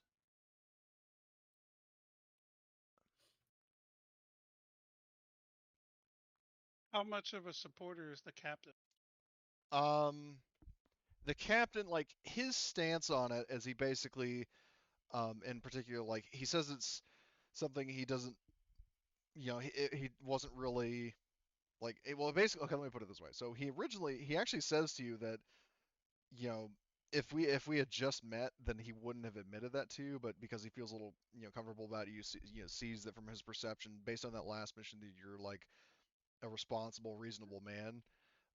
That he's a little more comfortable admitting that because he says he doesn't like. There's sort of like a negative sort of like I guess stigma towards Napro sympathizers. So he doesn't like admitting it, but his reasoning is basically that um, life in the Empire is characterized like in terms of Wayland Utani has a lot of influence in the Three World Empire. I mean, to the point where they have a seat in Parliament. Is the only non-nation like entity that has an actual seat in the Parliament is Wayland Utani.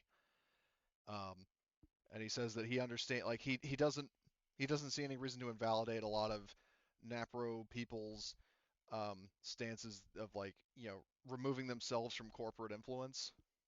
He says that that's his reason. He sympathizes with the people who don't want to live that way.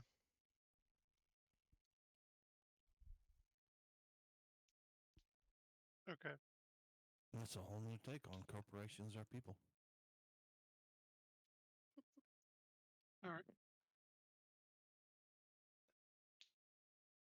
But yeah, but yeah, you do get those 3 names. Is that Captain Richards is um, sort of quietly Napro, Buckley is openly Napro, and Ajiri is kind of in between. Okay.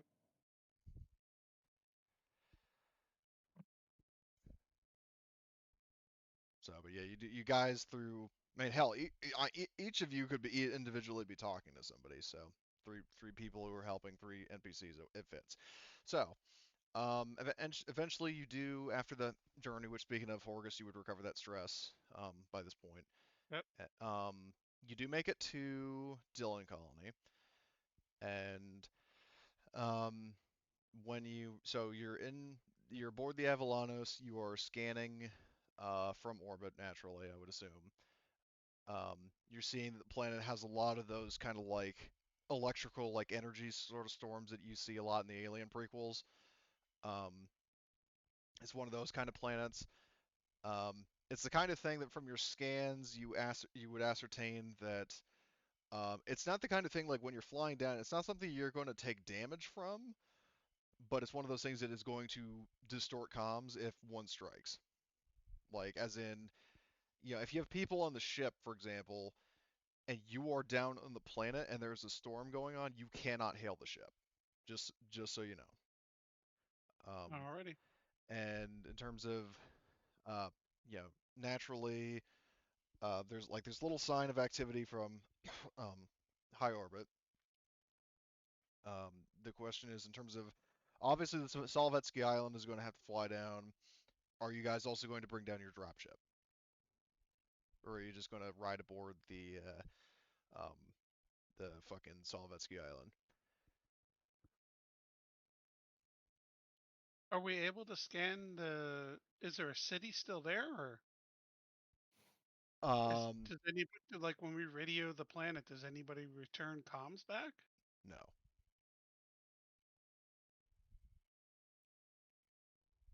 No to both questions. There's no city then. Well, I mean, if you're scanning Different. from high orbit, you're not picking up any signals or any comm hails. That doesn't necessarily mean that there aren't people down there. It just means that, you know, for one reason or another, you're just not getting a response. Whether that means, the colony's fine, but there's like electromagnetic, you know, disturbance or something happened to the colony or because, like the whole aliens thing, we don't know what's going on. It may just be a down transmitter kind of deal. So, Yeah.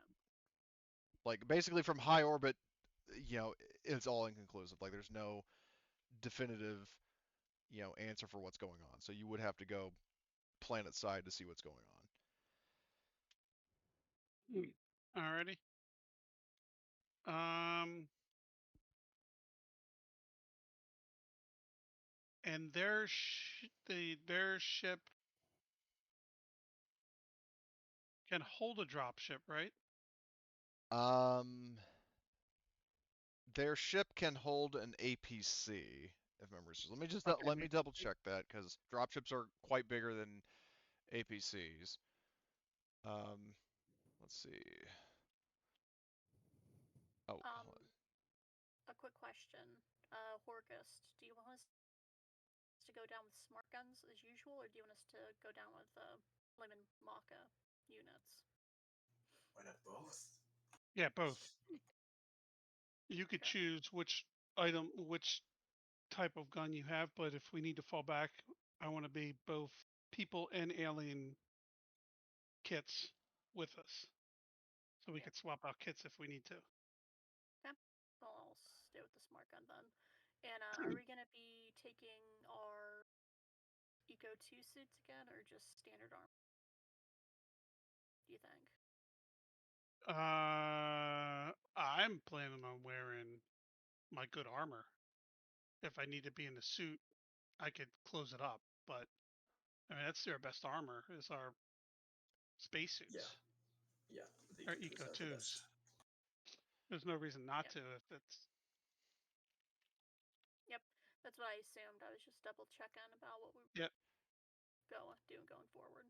yeah. From what I can tell, unfortunately, a dropship would not be able to fit within the Solovetsky Island in part because it already has a bunch of other vehicles, and also due to the size of the dropship. Like for example, so Solovetsky Island holds, um, it says 4 Daihotai Series 8x8 tractors, and those are 6 meters long. A Cheyenne dropship is 25. And the Solovetsky Yeah, Island itself is, for reference, it's the same class as, well, it's a more advanced version of the Prometheus. Solvetsky Island is 150 meters. So the Cheyenne is like, you know, A good part. yeah, a good percentage that like I'm like what like an eighth of the length of the Solvetsky Island. So no, it's not fitting. Your APC could fit aboard it if you want to have it for like a fast deployment, but the dropship no.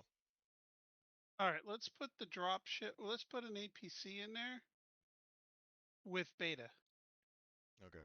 Now, and I also will remind you, um, as was said before, Dylan Colony is a jungle planet. So the APC might not be, you know, fully agile and able to move around on the jungle floor. That's fine, because we're taking the sky bastard down with my big 4-wheel drive. We should be able to use the 4-wheel drive here now. You're talking about, oh god, you're using the Terra truck. Yes. Oh Yes, no. damn it. We're bringing the Okay. truck down. Oh god. Well, you can use the sky crane to fucking shuttle it Yeah. down. Yes, Yeehaw! Love it. we're bringing Oh, the sky. Cody, We're when I'm bringing the looking big at truck. I'm looking in the items. There are a couple like of the weapons that aren't showing up. Like I can't see the Wayland, Flamin' Maka, and the weapons tab. You can't see the weapons tab. What the fuck? Configure ownership. All Like I players. can see it, but there's like some missing What? How about now? from it. Oh, there we go. I just refreshed the ownership of it. Yep. So. Yep. Now I can see them. Must Okay. just be a weird ownership thing. Okay. Thank you. You're welcome. So, Horgus is. I mean, Horgus, you should honestly, instead of the Terror Truck, you should rename it the Terror Truck. Yeah. Oh god, what have I done? And suddenly we're in a GI Joe. Suddenly we're GI Joe villains. I mean, Horgus kind of has that like Chip Hazard kind of look to him, you know, from Small Soldiers. I want to be able to use this truck. Damn it. I mean, you can. It's just joking around. Okay, so you are bringing. So let's see. So you're gonna have your beta team in the APC aboard the Solvetsky Island. Correct. Um, and the Terra truck, you're shuttling it down with a sky crane. So I'm assuming you're probably just going to do the same deployment that you did last time, or like on the mining colony. Correct. Let's see. So sky crane. So the sky crane holds 3 passengers, and the fucking Terra truck holds, I think, 6. Yes, so you can have 9 people aboard. So you've got 4 players here right now. Well, do you want Mike flying the dropship or the Terra truck? He's our only dropship run, right? So he'll Well, you do do the have dropship. Agnes as your driver. Agnes can drive. Who's better? Well, Agnes, what's your pool? I'll pull up Probably Mike. Agnes. My pool is a total of 8 for now. Mike has a pool of 6.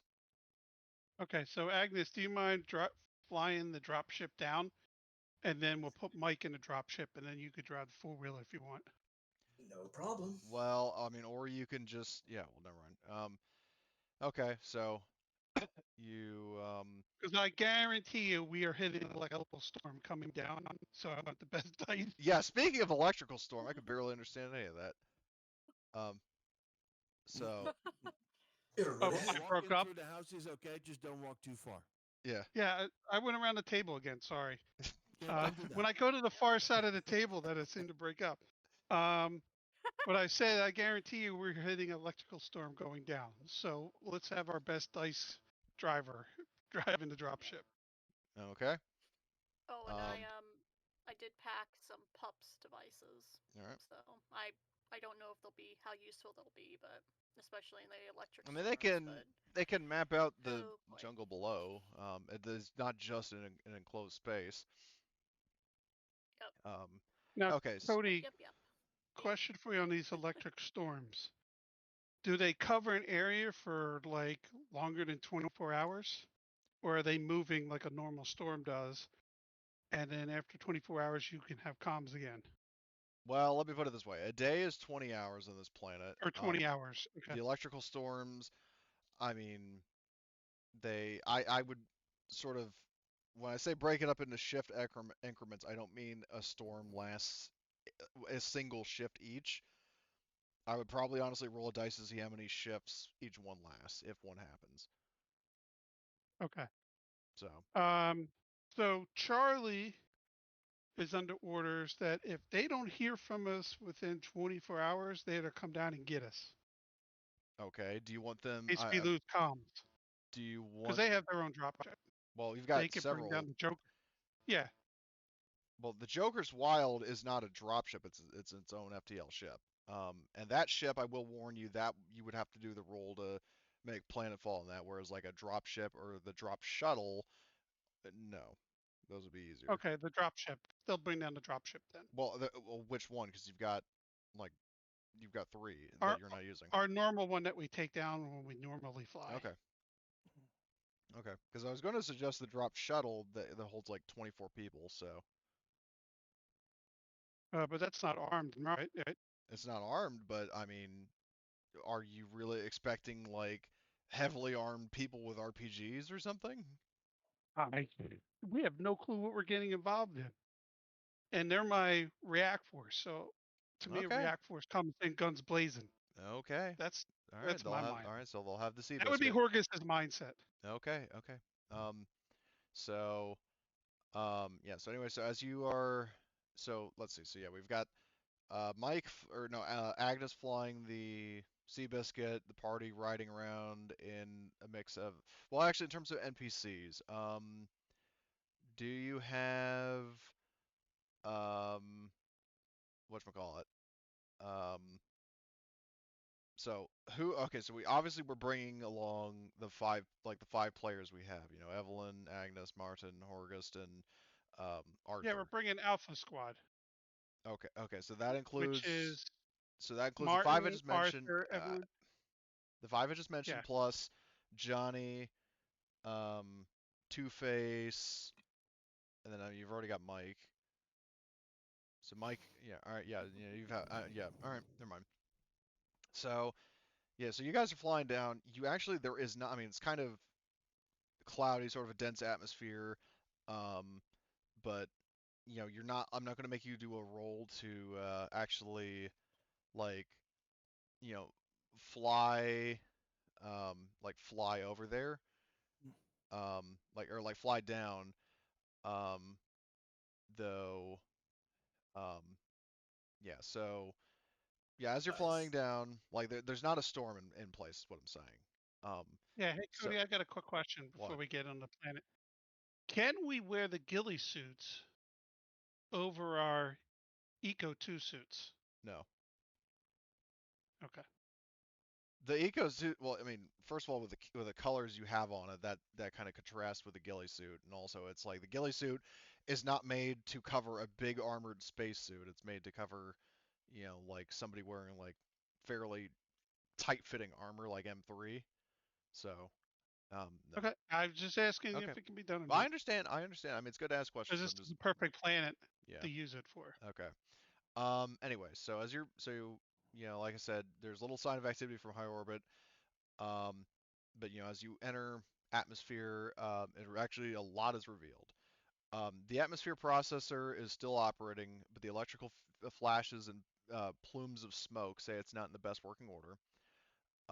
All around it lies the colony, overgrown and deserted, although a few crumbled ruins still stand against nature's odds. I'll bring us over to the Dillon colony map so y'all can see it. Where is activate? Um, So you guys see this map, or do I have? Yep. Okay. So the atmosphere Yes. processor is here. Um, the city, this massive fucking city, is all around it. And let me just see. So the city is there. Um, and oops, wrong fucking thing. So let me just reopen that. So the jungle spreads in every direction, broken by imposing rocky plateaus. At least 100 meters high and very nearly sheer, the jungle hasn't claimed these mesas, and most are bare except for the few near the deserted colony. Taking a closer look, you can see that 6 of the plateaus are connected by rope bridges, and over here, um, like over on the camp. Um, so on those 6 stand rough buildings and tents, smoke rising from small fires. And then as you're getting like circling, getting closer, um, you see you kind of, I mean, they kind of look like ants, but from as far as you are, but you see people, lots of people hurrying from their shanty shelters to look up into the sky to point to shout. Um, you cannot hear what they're shouting for obvious reasons, and it's also impossible to tell if they're terrified, shouting threats, or welcoming greetings. Um, as for landing, so um, you've got 2 options. Um, the only easy option is to land within the overgrown ruins of the old town, a few hundred meters from the occupied plateaus, requiring a piloting test with a -1 modification. There is not enough room, at least for the Solovetsky Island. There's not enough room to land on one of the occupied plateaus without blowing away the entire settlement. But you could land on an unoccupied plateau nearby with a -2 roll to piloting. Um, so what do you want to do? Do you want to land as close to the settlement as you can, or do you want to just land at the colony and make your way there? What do you say, Commander? Could we just jump out the back and land without a vehicle? Um, I mean, our suits have jetpack. I mean, we have no, jets, right? they don't. They're not like fucking Buzz Lightyear jetpacks. They're literally just thrusters. Like, okay, show of hands. Okay, Who's so played it has Space to be Engineers? zero. So it has to be 0G because it's not strong. It's just weak Yeah, enough for it, 0G. it gives you a Okay. little bit of propulsion to move around in space without a tether. It's not like a fucking jetpack. So it's an MMU. I don't know what that means, but yes. Put a note Maneuverable down. unit. We need to buy a lot of rope because you're going to say we can't use rope here because we haven't bought rope. This will be the second time we don't have rope when I need to use rope. I have rope. Do you? I packed it. Yeah, you Okay. guys, because I for the haven't. record, you did actually use a winch and, well, actually, no, you didn't. You were going to, but then you decided to take the ramp. Yep. Could We didn't we? have one on us. I specifically packed a winch and rope this time in case. Okay, that thank came you. up again. All right. So we could tie a rope and just slide down the rope, and we could do like the Marines do on a So you guys helicopter. are They do it basically on a doing, helicopter. so you're doing like some Rainbow Siege New Vegas shit. Noted. Okay. Okay. Yeah, just Um, drop down. well, now the caveat with that though. So first of all, okay, so let me get this straight. So the terror truck holds 6. I'm assuming. So Horgus, were you in the dropship or were you in the truck? I'd probably be in the drop ship then, because Okay. everything needed to be commanded from up there. Okay. So you've got. We'll assume all the PCs or all the other PCs. So Martin, Evelyn, Agnes, and Arthur, and then Mike, and then Citizen. one other person in the terror truck. Who's that one other person? Wait, you got to. So Mike, me, and Argus, right? That's how you get your name, right? Agnes. Agnes. Yeah, Agnes. Agnes is flying the They thing. could be. We could be in the drop ship, and everybody else in the truck, right? Why would you have if Mike is your other driver? Why would he be in the dropship? Because he was going to take over once we land, and Argus is with me.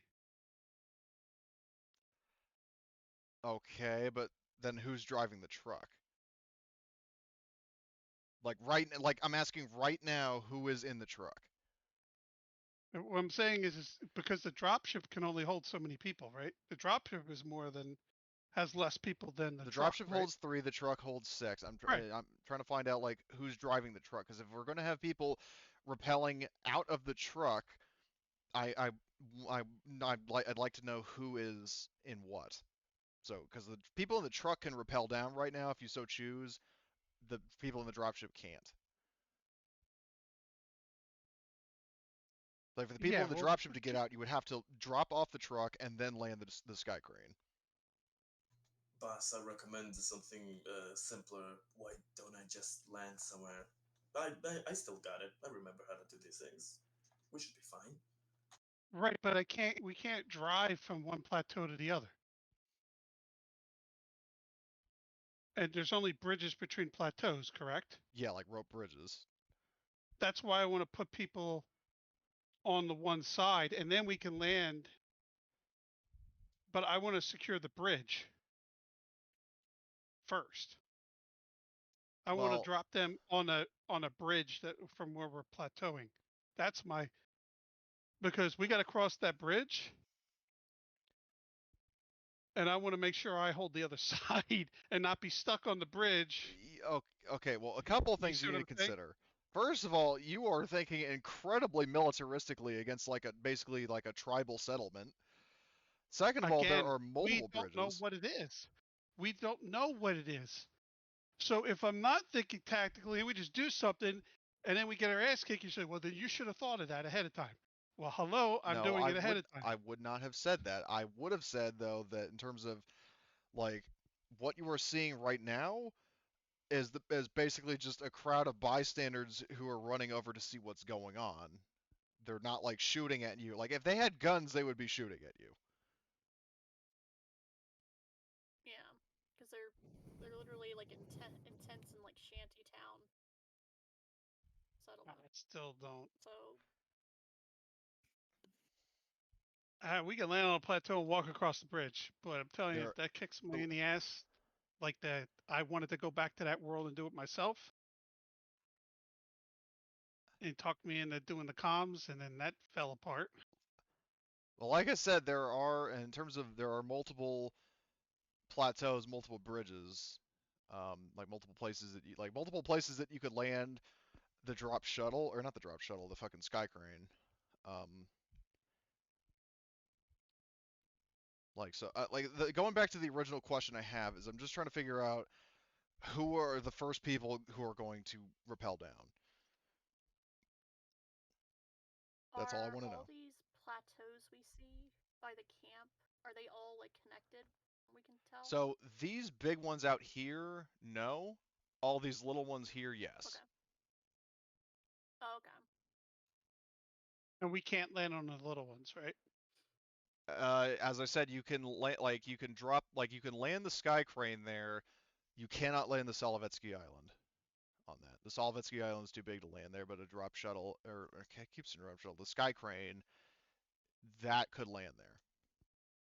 You would probably want to land the Terra truck somewhere on the jungle floor if possible because it's fucking huge and you also probably wouldn't be able to drive it off the plateau without destroying it when it hits the ground, but um like if you want to repel all your people out like you're in fucking like duty calls combat evolved, then yes, you can do that. I'm just like again, I'm trying to figure out who is hitting the ground first.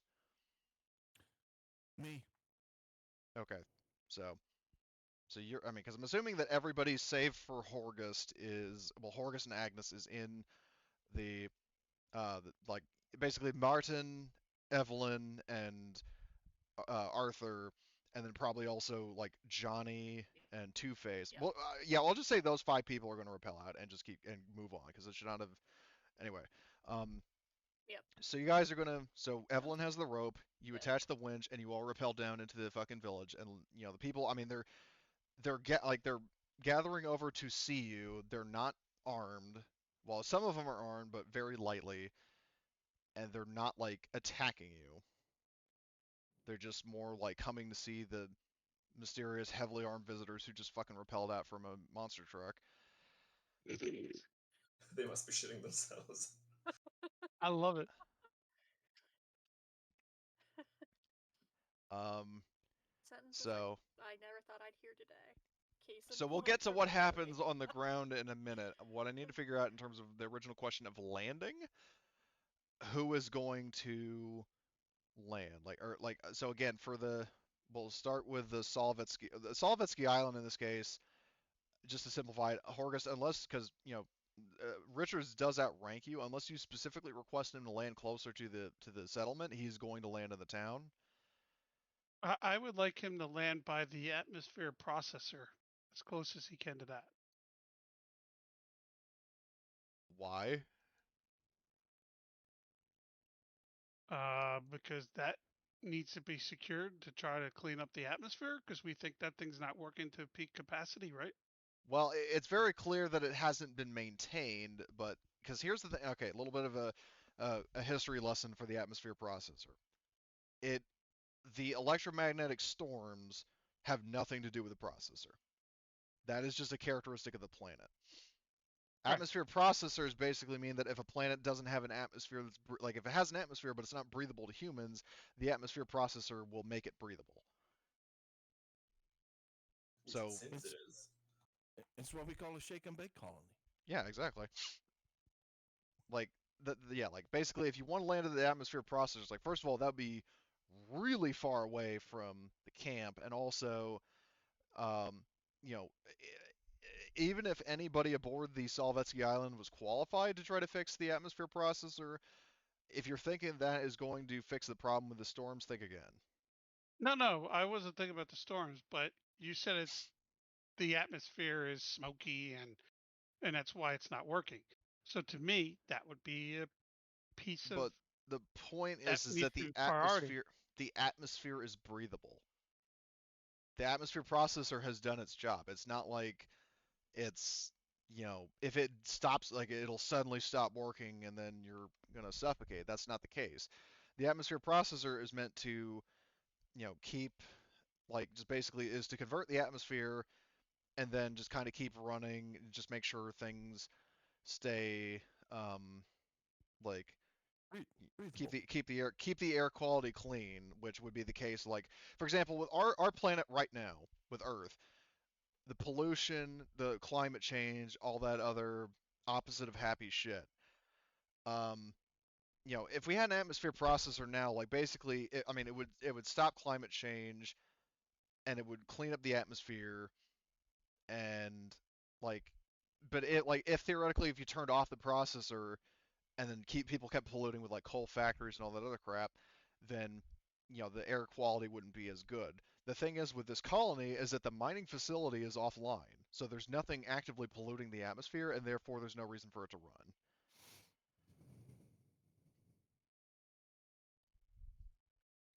So basically, the Atma processor has done its job, and Yeah, now like it's there's no reason for it to like. I mean, it's still running for whatever reason, you don't know why, but the point is that having it, like fixing it isn't really a priority right now, especially because there's nothing actively fighting against it. Like the mining facility isn't, emitting exhaust or anything like that. The atmosphere is fully breathable. There's no reason for it to be an issue. so it seems we have no reason to believe that there's a Yeah, problem with the processor. yeah, like because As of remember now, with the okay. Solvetsky Island or Okay. the UNSC mandate also is to, with humanitarian assistance, obviously speak to these people because they're so far the only people you've seen, and find out what's going on because there may be a reason why they're not maintaining it. So, like either way, before like going there before you know what's going on isn't really permitted. So, like I All said, right. What for do the you, time being, your two options are by default, Captain Richards is going to land near the colony, but if you want him to land near the camp, that would be, if you specifically want him to do that, then he will, but that's going to be a hard landing for whoever's the pilot. what does this lead to? What does what lead to? This? I'm clicking on it. The I see north it. part of the I map. have no fucking idea. Okay. It looks like a dock, and I'm like, is this fucking water? Nope. Okay. Is this mountain terrain then? This clearing area between the So, ridge let me put and it this way. So, imagine the colony is on one big mountainside, right? This is a level above it with these big thick lines. This is a sort of sub-level down in here in the jungle. And then obviously these plateaus are raised areas more or less at like height-wise, they're somewhere between the mining facility, like these cliffs, and the colony. They're somewhere between the two in height. And I mean, obviously they kind of vary in height, but Could he land here? He could. Well, caveat being that it is like jungle terrain, so that would be a hard landing still. Oh, that's not clear. Okay. No, dude, it's a jungle planet. So, Well, like, I thought the jungle was this darker pattern, well, it is, but that and doesn't these mean are there isn't like, plateaus above it. Okay. okay, well, either way, like I'm saying, like the safest place to touch down is the colony. So there's that. That's why I'm asking. Like, you could theoretically try to make a Okay. landing He on one can of these park blood wherever he zones. fucking wants. I don't really give Okay, a shit. okay, all right. Well, I just wanted to see what you want to do. So You're telling me he's got to land in the colony. Everything I come I up with is didn't. he's got to land in the colony. So I land him in the didn't. colony and we move on. I didn't. Let me finish. I said that there. I mean, he could try to make a landing on one of I these don't want him at things the camp. or one of these things, but I'm saying he would have to do a difficult roll to do it. I'm saying the I don't want him colony at is the the camp. safest place to land. That is not the only place to land. He could land anywhere else, but his pilot would have to do a roll. I'm asking you, do you want to take that chance? No, he can take the colony. Okay. So, as for you guys, so you're hovering over the camp, right? Yep. Okay, so you've got the people in the car or the truck rappelling out, and as for Agnes, because you're flying, well, also Horgus, because you're riding shotgun with them and going orders. Where are you going to drop the Terror truck? Are you going to drop it on the plateau, or are you going to drop it in the jungle or the colony? Where do you want it to go? Let's see what happens with the people down below. We don't have to land right now, right? No, you don't have to. I'm just asking you, like, where, like, I mean, yeah, if you want to talk to him first, that's fine. I just wanted to know if you were planning to do that, and if so, where. So, for the Yeah, I'll people, let them handle okay, being on the ground and see what the initial thing is. If we need to land to have me negotiate, then I'll land. okay, Otherwise, all right. So, Yeah, so hovering above the camp, yeah, you can seeing hover yep. above. how things Yeah, go. and like I said, what few people have guns are not like RPGs or armor-piercing weapons that'll shoot you down. So you need not worry about that. When you make contact, like so you make it to the to the cliff, and you have one person who is a like you have like so there are a whole bunch of colonists or a whole bunch of people there rather. You've got a group of 10, including 4 like armed guards who approach you. Like the people who jumped out with, like the leader is a redheaded woman who speaks in kind of a deep authoritative voice. She says, "Identify yourselves. Are you pirates or more of those children?"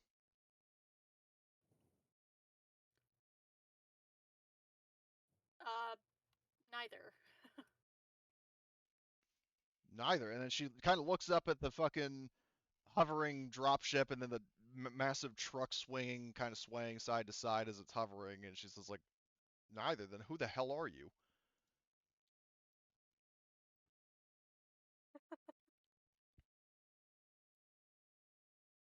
Oh, gather the thoughts. We are the crew of the Steel Talons. We are here with the Mother. The Great Mother Mission. I forget the name of the. We are part of the Great Mother mission here to basically check up on the old colonies, and we've come to, do a check in on you guys and recover some information, the long data disk from the colony here on planet. And Uh, well, first of all, I'm gonna give you a story point for that for just being like for the way you delivered that under like compared to like just with the situation being what it is and just how perfect. I think that's especially where you weren't like kind of like I'm just impressed by under the pressure of the situation. So got to give credit where it's due. So um yep. And after I so explain that, I'll say to her, I'll say, my name is Evelyn Sunderman, and it was a pleasure to meet you. And you are? she says I am Isabella O'Reilly. Do you want me to put that in chat? Yes, please. Okay, so let me just put that in images notes. Um, so, Evelyn, do you radio back to Horgus? Yes, I will Okay. radio back to him. So, do you have any input, Horgus?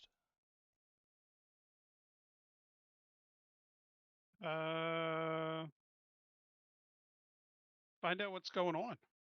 Okay. Why are they here and not in the town? All right. So, all right. So, anyway, so O'Reilly, she says, um, you know, I will take you to, um, our settlement's leaders, Vidan, Zuma, and Yen. And again, I will put those names in chat. So hold on. Um, let's see. Actually, what I'll do is follow in the formatting of, um, Commander, I think we should maybe land and assist our party here. It seems that things are going well, no hostilities. I think we should safely assume that we can land there without them doing anything. Yeah, besides the gun in the face, but that's just a normal well, nobody put a Thursday gun in your afternoon. face. Well, right. I'm embellishing apparently. My Yeah. brain's just having fun. So Sorry. yeah. So anyway, so O'Reilly says, we'll take, like, I will take you to our leaders. Um, and um, she says that you are free to carry your weapons with you, but if you react hostile, like act with hostility, we'll respond in kind. Um, Of and course. well, they'll lead you towards the thing. So anyway, so while they're doing that, so you radioed, or well, hold on, because oh god, I got so confused. So with that knowledge, I'm assuming Evelyn, you feel Gunnian, right? Yes. So I'll Horgust, basically are you radio back and going I'll say to him, to give the yep. order to land somewhere, and if so, where? Ask them, did they give us permission to land? Of course. I'll ask O'Reilly as she's taking us there. I'll say, do we have permission to land? Because we do have She looks up at that people giant with us. fucking monster truck, and she says, I'm looking at the, yeah, because this thing right here, yeah, doesn't quite give much in the way of landing space. Or at The least, well, actually, farms destroying their crops. Can we land on the unoccupied? yeah, you can land on the unoccupied. Um, so, Ooh, nice. There's a bridge to that, right? unfortunately, no. These, just for reference, these, this is a bridge, this is a bridge, this is a bridge. So the bridges connect these six, like, plateaus. The unoccupied one, no. You would have to specifically, like, rappel down, or actually, well, hold on, with the drop ship, in this case, because if these are all, you figure these are all like buildings, right, or of some kind, you Yeah. could probably land the dropship here if you so choose. Okay, then we'll do that. Like now, like I said though, in terms of the Terra truck, what are you doing with that?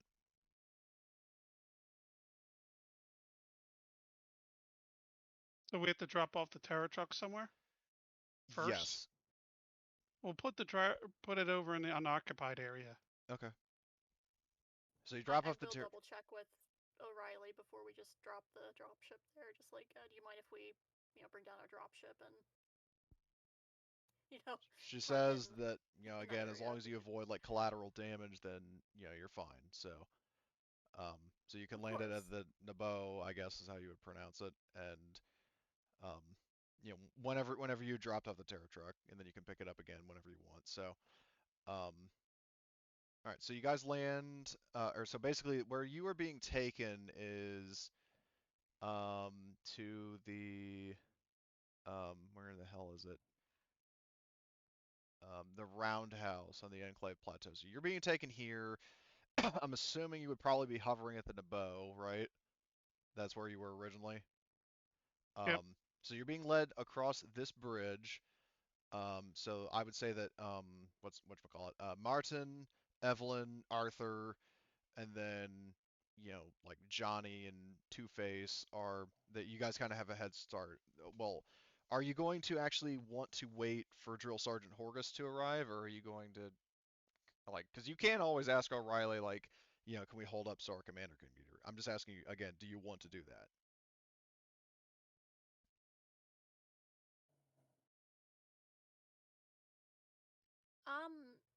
Yeah, I'll ask her to hold up a minute.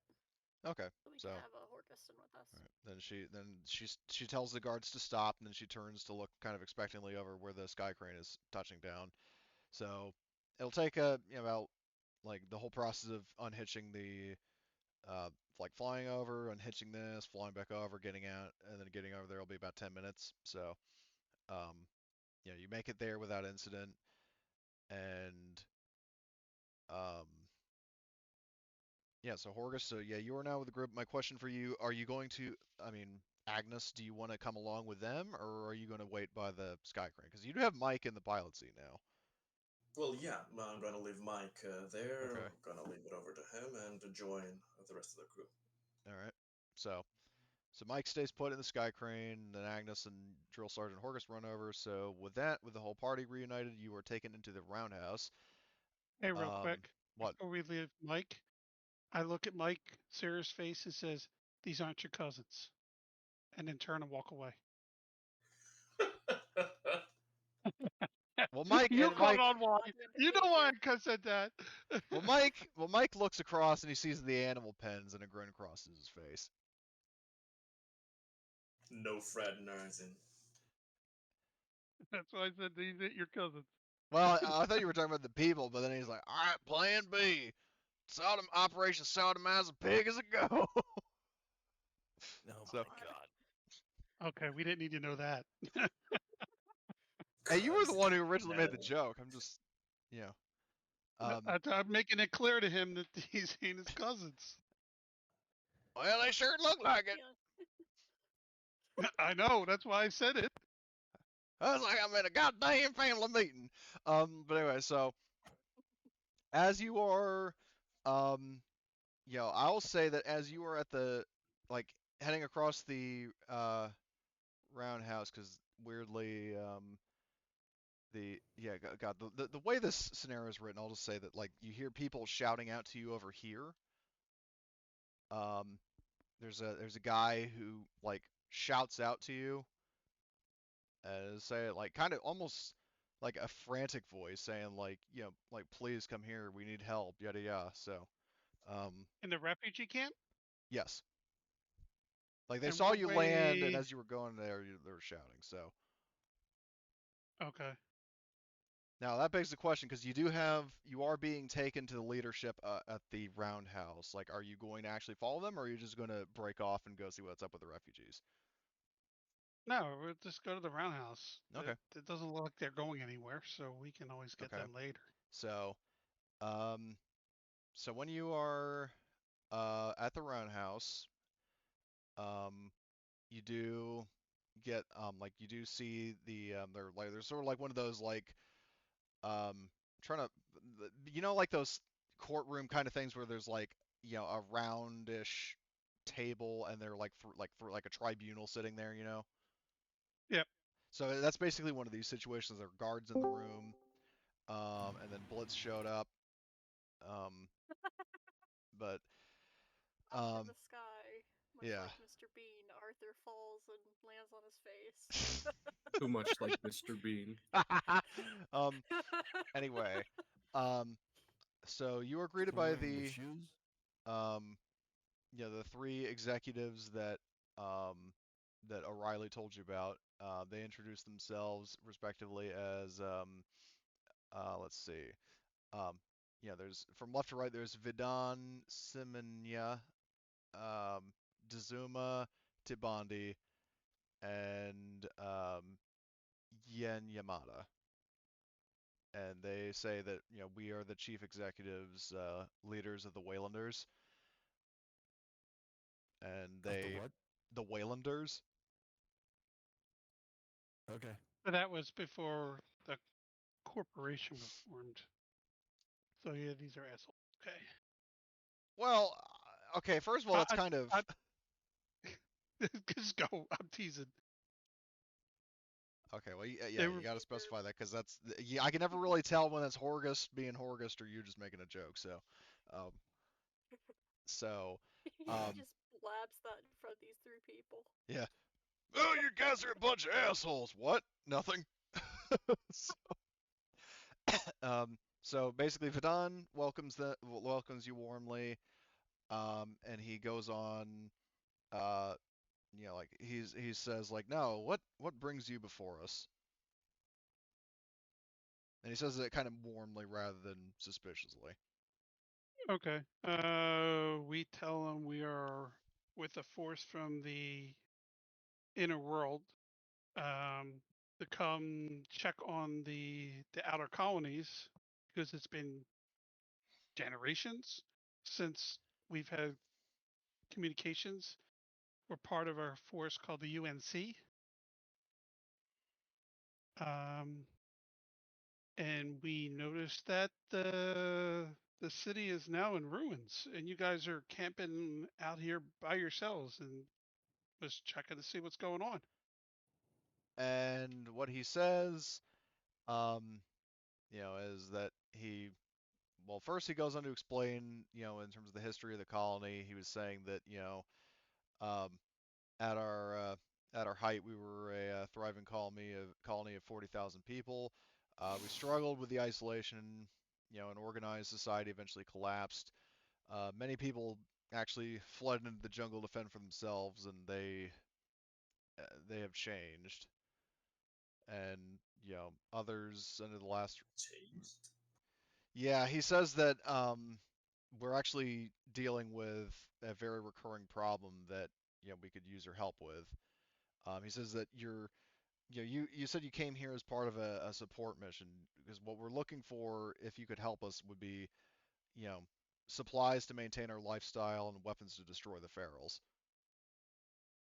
What are ferals?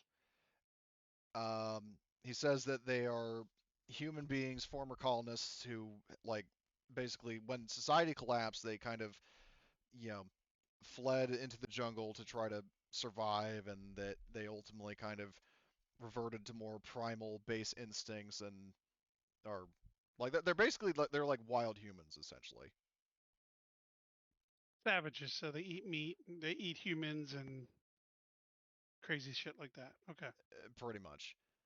Um, yeah, like Um, Vidon, though he does insist, like he says that while they are essentially wild animals in human bodies, he is very insistent about the fact that there has to be some humanity left in them, but only the truly fearless could attempt to get through to them if you can restrain one and pacify it.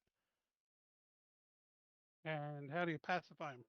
And he would say, I mean, that I can't I can't accurately comment on. Like, in a meta sense, there is actually a way in game terms. Um, Shovels. I was no, but Just kidding. um,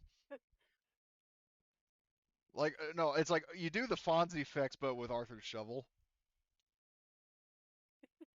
Um, so if you want, like, I mean, just basically in a meta sense with gameplay, I'll just tell you that if you subdue one, you can make a successful. If you do a successful medical aid with a -2 and give a turn of psychotherapy, that will actually do it.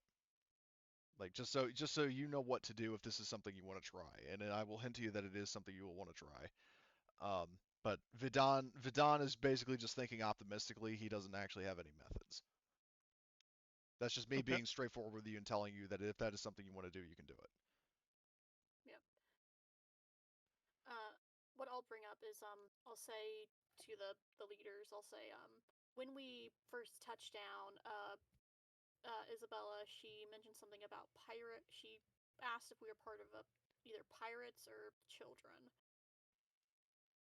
Have, I take it you've been having issues with these groups. What can you tell us about these two groups you've been having He issues with? says that in terms of we haven't had any interactions with pirates because with the fall of the colony there hasn't been anything strategically or financially valuable to them. But he does say in terms of he says that if Captain O'Reilly mentioned the children, she is referring to a cult called the Children of the Two Divines that specifically. Oh. Yeah, I know why you say that. But don't worry, it's worse than you think. But anyway, so Sorry, that's out of character yeah, knowledge. I'm yeah. sorry, guys. Um, Sorry so for that groan. but basically he goes on to explain the fact that we had a month ago a ship crash in the jungle, and it was carrying a group of about 20 uh, cultists from this aforementioned Children of the Two Divines, and he says that they were seeking protection from someone or something that is searching for them. And that led them to us. But admittedly, because we don't fully, like on one hand, our tribunal is divided because on one hand, um, they seem like innocent people that could use our help. On the other hand, they could potentially be leading trouble right to our doorstep. Hmm. Did they say anything about what was pursuing them? They Possibly. cryptically meant, like, I'm gonna say this manipulation roll. In this case, for like the whole Fallout style bonus intel thing that I kind of do. So anybody who like, I would say in this case, Evelyn, since you were the one who initiated it, you can do the roll, but you can get up to a +3 if anybody else has manipulation can help you. I know Gunny and Martin do. I don't know about. I don't think. I know Agnes doesn't, and I highly doubt No. Blitz does. Actually, wait, Blitz, did you get manipulation last session so you could coerce people? Uh, I know you were talking about it, but I don't know if you went through with it. Let me see. You did. You actually have 3, so you could get. Well, that's yeah. You could. Yeah, Evelyn, you could get a +3. Okay. Is everyone willing to assist? I take it. Oh yeah. All right. So manipulation with +3, and it is not opposed, so you can like, it's not opposed, and also you can push. So 3, 3, and 3 is 9. oh, nice, very nice, very nice. That's fucking 4 successes. Um, Hell yeah. so um, they mentioned to you like the cultists. I mean, how much of their word can be taken seriously kind of is up for debate. What the nature of being cultist, but they specifically mentioned something about fleeing from her wrath. Fleeing from her wrath. That's not ominous, not one bit. Okay. That always sounds wonderful. Sounds like a lovely chick. I'm actually going to capitalize the her in my notes because no doubt it's a proper her, not a improper her. Yeah, pretty much. Um, so um, basically, yeah. Vidon, he asks like, is there anything that, um, like, do we have like, is there anything else that you are looking for that you could, um, that we could help you with in exchange for getting your support, getting, supplies or whatever else? One more thing Well, I'll we need. ask. Oh, Well, sorry. Go ahead. let's Evelyn go first. Yep. Sorry to talk over you, Tom. Do you know the original crash site of these like cultists? Where their ship came from? Good question. I mean, out of character, you probably saw it on the map, but I mean, in character, basically, um, he'll give you directions to. Actually, here's what I will do. I'm going to configure map. I'm going to set it to navigation all players. So Okay. Dylan Colony, so you can view it at your leisure. It is. He says it's north of the camp, kind of northwest-ish of the camp, west, like straight west of the mining facility. So All right, right. right over here. Thank you. It's several kilometers north of here. Okay. See, Horcus, you got a new ship. Thank you. Maybe you can touch up. I know. I was planning on landing there, but I was like, oh, it's probably a little too much out of character. I mean, if you want to try to land there, I mean, again, you can. It's just going to be kind of a difficult roll because of all the trees and shit. No, We'll do it. I just was like, oh yeah, that we don't know about that crash ship, so that's kind of Right. cheesy to be landing there. Okay. Well, I'm just telling you now that if you want to do that, you can. So, like now that you know Okay. where it is. So back So to our mission, our primary mission. Does he know where access to their the chip thing we need to get the long for data the disk. yeah. Yeah, he does say that. You know, he'll. Um, you know, he'll. I mean, if you know, like again, if you're being honest, like out of character, if you're being honest with him and he picks up on that, then yeah, he'll say that you can have it because we don't have any further use for it. Um, and yeah, do you have any other questions for him? He'll send somebody to get it and bring it over to you. So with the collapse of the population in the city and all, but is there still does the mine is this the mine still working, and is there still ore and stuff to get out, or is it a dead mine? Um, there may still be ore in there. It's just that mining operations have ceased due to the collapse of civilization. So I'm sure if you send a team to restart mining, because this planet was very rich in ore. Um, so Okay. there's definitely financial value to resettle Dillon Colony. It's just that hasn't Uh, exactly been a priority of the cliff dwellers. if the UNC decides to colonize this and reactivate the mine, would you and your people be interested in staying or Um, leaving? Because that is an option for you guys also. that is, I mean, as long as we get more supplies, because the thing is the isolation is the reason the colony fell because it no longer had supplies and it kind of resulted in like food riots and theft and just general miscontent before it kind of exploded. Um, he says like if settlement can properly be restored with the help of this UNSC, then yeah, we'll stay. Okay. I will let my commanders know once we handle your savages. So okay. Are there any other questions before you leave the roundhouse? Do they know? Is there a direction, or like are the savages organized, or is it just a scattered mix that randomly you come across them? They don't Um, communicate with each other. we haven't heard them.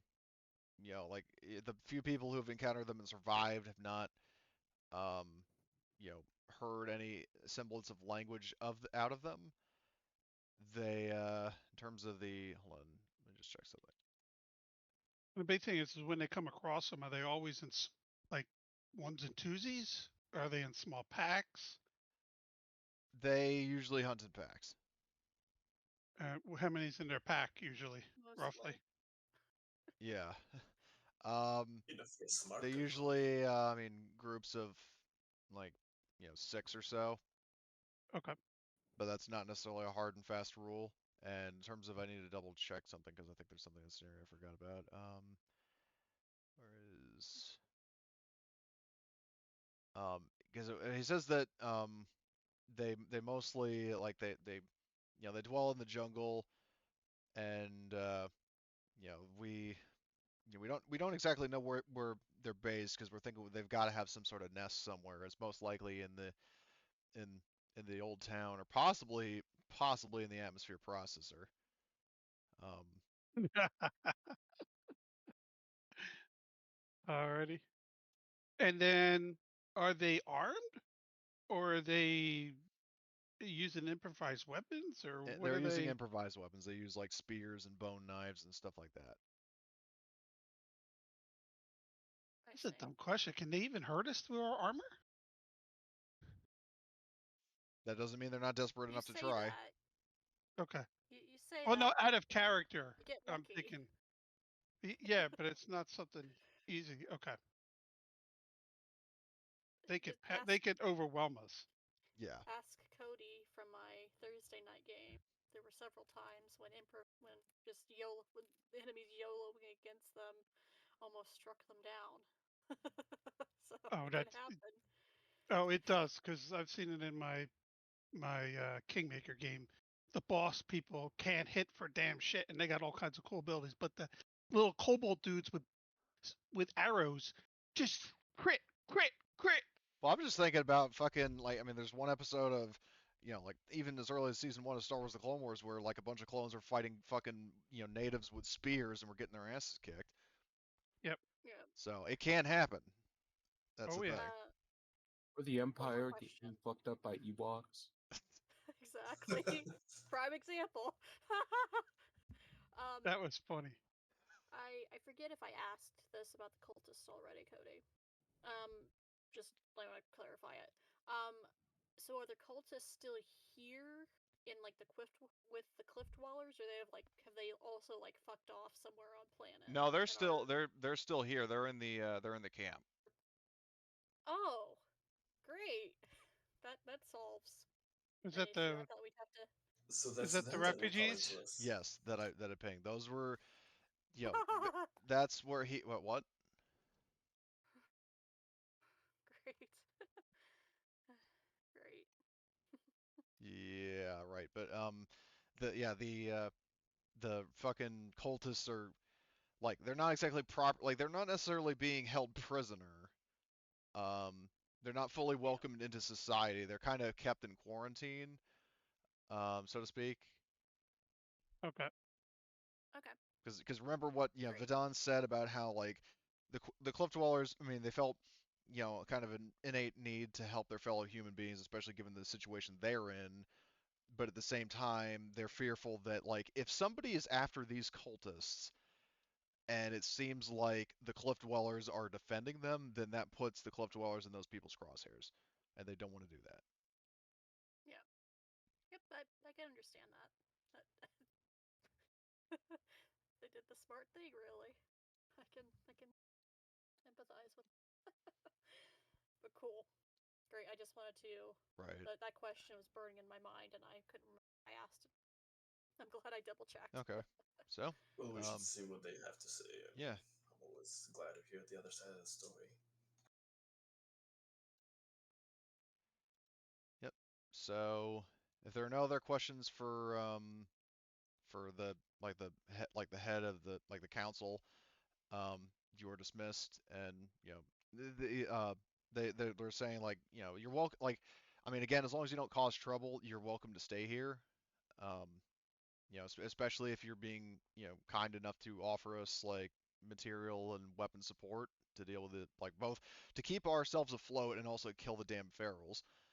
Um, but yeah. Thank you for your hospitality.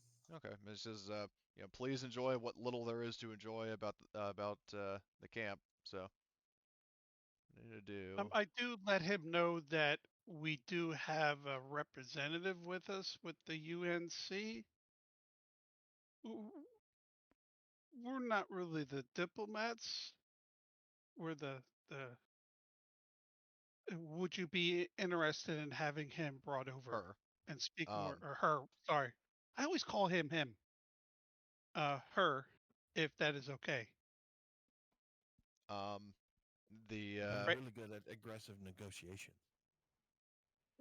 yeah. So, well, the council members they all agree that yeah, having a diplomat is fine, and um, you Captain Richards chimes in over comms because he's supervising the whole thing, and he says, yeah, I mean, if Horgus, if you're able to send your drop shuttle over to pick up Buckley and bring her over here, that would be ideal.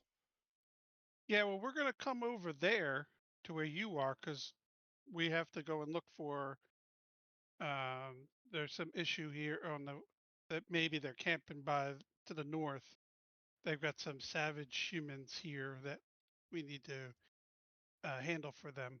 While we're flying over to you, we'll then drop us off with, and then bring back your diplomat or anybody that wants to go with the diplomat. Well, I'll point out a couple of things just to keep in mind, because right now, just so everybody's aware, there are kind of a couple objectives, like possible objectives, sort of floating around. The first one is you've got the refugees in the camp, and one of them was specifically trying to call you over to talk to you.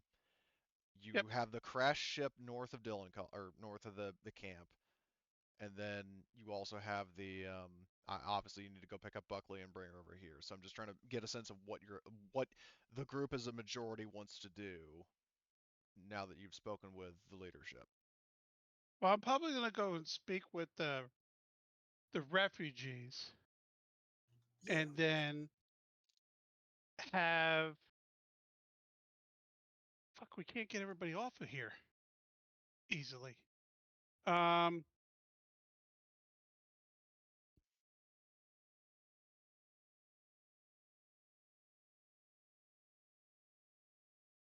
We could always do like first we tackle the refugees, then we either go after the crash ship or the ferals after that. And then while we're talking to the refugees, maybe we can send the dropship over to pick up Buckley. So, because I think that would probably by the time we get done talking to the refugees, Buckley would be. Yeah, I was going to over suggest here. that you could always have the drop, like hit two birds with one stone by having Mike go pick up Buckley at the Solovetsky Island, and then fly over here. Because granted, you may finish your conversation with the refugees a little bit before Mike gets back, but I mean, at least you've got that burning while you're uh, while you're talking to the refugees. You know what I mean? yeah, this is what I was thinking: is 3 people get on the dropship, go load the damn 4-wheeler back up. And while we're talking to the refugees, and then when we're ready to pick up, the dropship lands again, and we just get in the vehicle and we take off.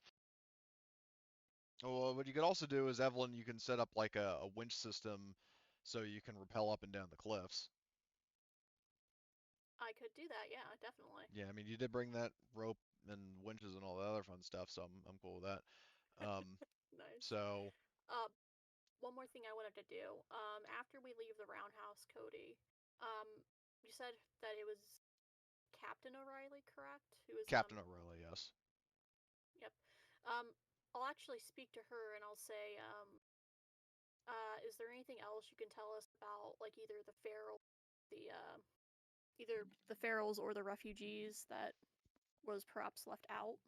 You know, because I imagine you probably, probably dealt with both. Wanted to get your perspective on it.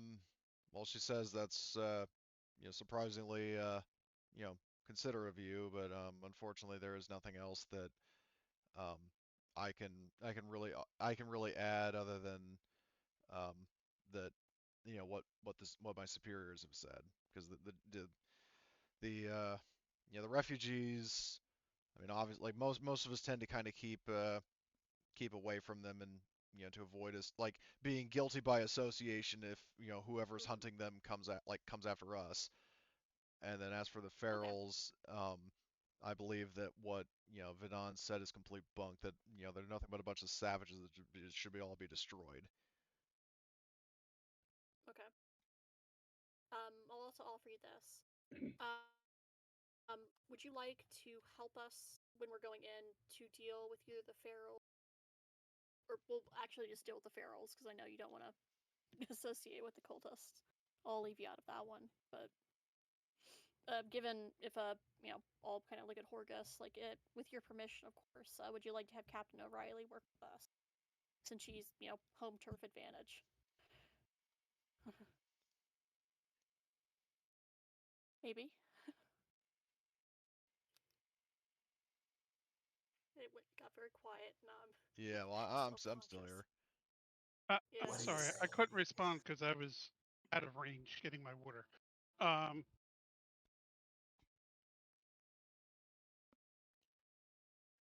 I'll note that I mean, admittedly, both and the what. right, we're max seats, right? We don't have any room to put them. Well, yeah, because here's the thing. Because you have in the Mhm. Terra truck holds 6. Oh, I So forgot about that part. you've got 5 PCs and then an NPC of your choice. Or you could just leave that seat blank if you want to pick somebody up. I would suggest we bring a medic with us because Yeah. we do not have one. And then Johnny's like, all right! Oh god. I'd rather die.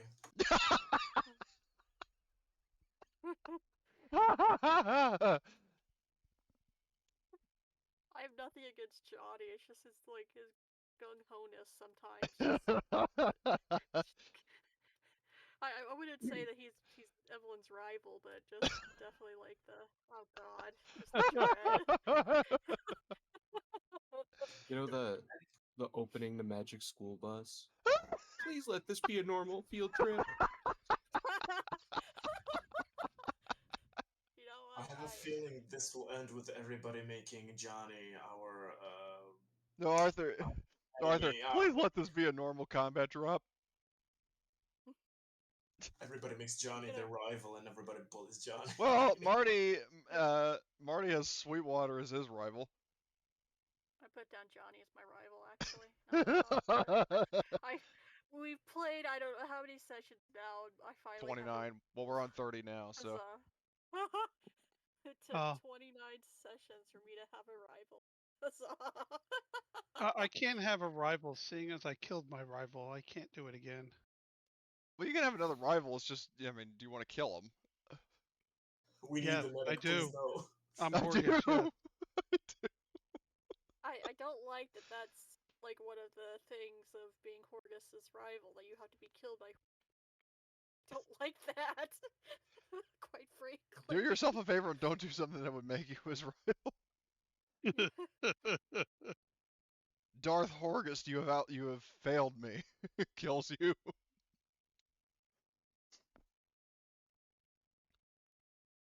Doesn't believe the ferals can't be rehabilitated. Sorry, I was updating my notes, but please continue. Okay. All right. So, anyways, so in terms of, so you're talking about like loading up the Terra truck once you go for a drive in the jungle. Um, and like so right now, from what I understand, correct me if I'm wrong. So you're sending Mike over to the Solvetski Island to pick up Buckley, bring her over here so she can help the people at the Enclave, right? And then you guys are going to talk to the refugees.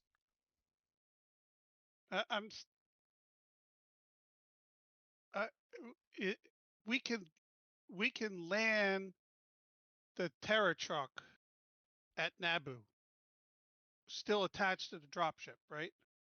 Well, you said that you landed the Terra truck over here, and then you landed the dropship over here. Right. Correct. But I'm trying to save a step. So while we're talking to the refugees, 3 people go on the dropship to pick up the Terra truck. I can set up a winch system so we can like rappel down the cliffs. Yeah, because but I don't want to drive through the jungle if I don't need to. We're going to go to clear out the town and the terror thing to find the savages. So we could fly there, drop us off with our vehicle. We head north, and our dropship brings back the diplomat or whoever needs to come back over here. So I'm saving a step, so we don't even have to drive in the jungle until we need to go deal with the dropship. You mean deal with the crash ship? Yeah. That's what I'm thinking at this point. I know you want to go get the guy and bring him back, but we still got to get the 4-wheeler down to the jungle either way. But well, here's so what I'm do that suggesting. all now here before we fly over there, and then bring them back. Okay, because that's what I was. Well, because I was originally confused because I thought you were going to land the Terra truck at the Naboo, and I was like, well, wouldn't you have to then pick it up and then drop it in the jungle? Yeah, I'm gonna pick it up while we're talking to the refugees. Okay. And then when we're ready to go, he's going to bring the dropship down, put touch ground with the vehicle. We'll pile in the vehicle, and then he'll pick up and then take us over to where we're actually going. Oh, And then he'll bring back the diplomat. okay. All right.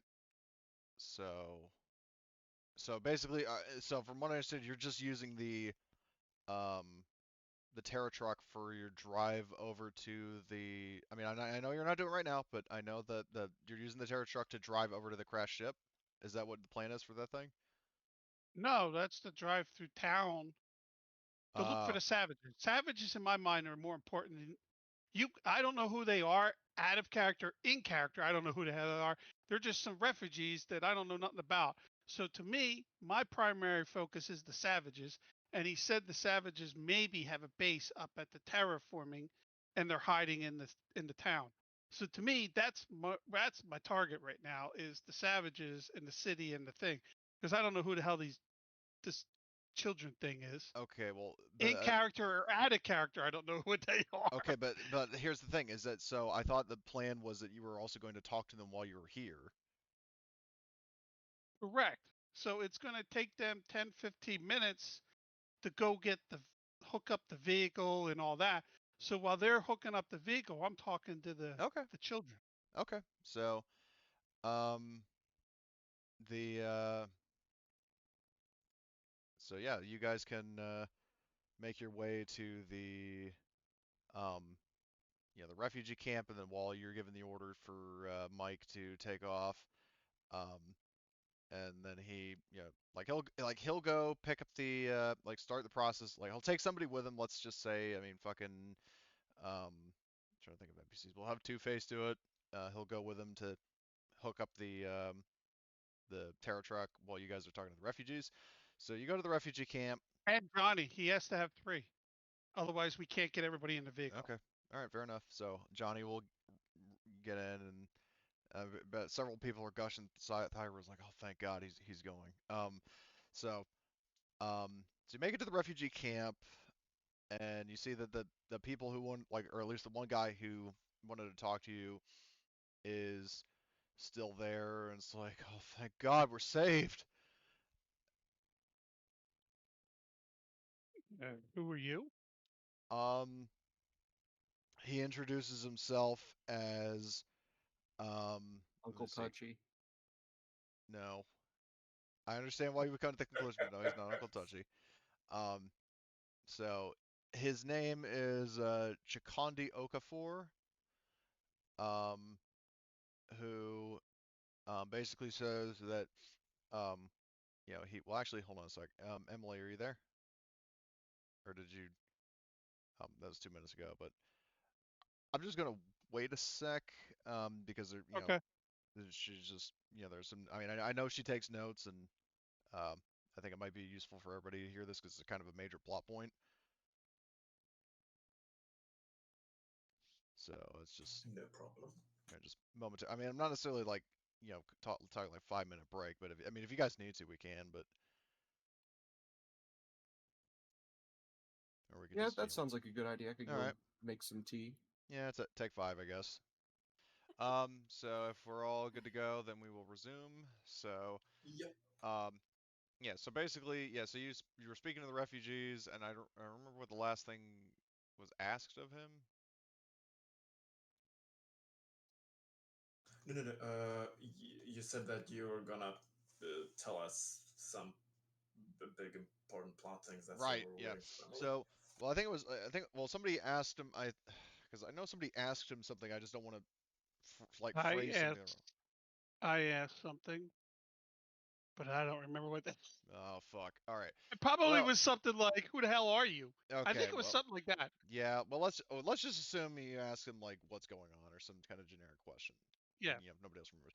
So basically, he explains that um he was away, like he was a member of a cult called the Children of the Two Divines who ventured to this sector of space a few years ago. Um, he says, we were in search of perfection, and unfortunately, we found it and wasn't at all what I thought it was going to be. Um, we fled, crashed into the jungle on this planet, and found this colony, but they don't trust us. He says, all my siblings and I want is a safe place to live in peace, a quiet life away from Mother Michaela and the full Fremen. We're in over our heads and need protection. Will you help us, please? That's a lot of words there.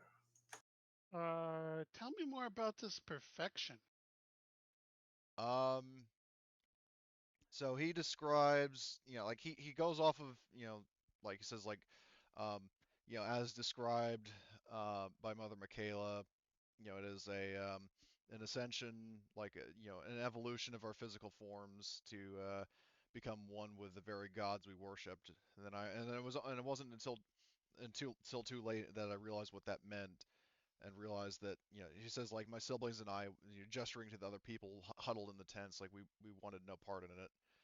Um, we didn't realize that, one, cannot leave the children of the two divines without facing retribution.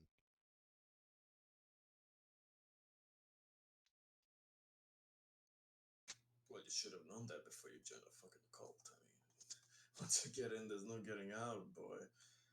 So what were they doing to become perfected? You call it. Um, he says that it involves, the like it was an infection passed from the full Fremen, which he describes as perfected beings born from an unknown infection that they intend to spread wherever they can. They're living humanoid alien beings with an artificial design aspect to them. Yeah, nothing says perfect like disease. Can you describe how do they look? What do they do? Well, I mean, he did just do that. Like, he did just describe the Does that sound familiar to us? yeah. Does that sound familiar? Space beast. No, no, It's no, out worse. there. Worse. Yeah, even worse. Humanoidish, Handsome mutated, squid with crazy, veneer. with the biomechanoid grossness explained. It kind of by how they're Something out describing of it sounds like what we found when you got me out of that place. sounds like something out of H.R. Geiger's Wet Dreams. Oh, what, you mean this entire franchise? Wow, my mind is open, but yes, yes, exactly. Fun fact: a lot of aliens in Oh, H.R. Geiger. Agnes goes, "Oh, I finally remember. I, well, if I'm not mistaken, those are the ones that you two, meaning Arthur and I don't remember who else, shoveled to death. Those Summer. Summer, yeah, Arthur and Summer, the ones you shoveled to death when you were saving me and the rich guy at the station. Uh, the creepy not people things that wanted to stick their tongue down our throats. Oh. You talking about the creature from Species now? Out of Not character, basically. again. It's Sounds like it. well, H.R.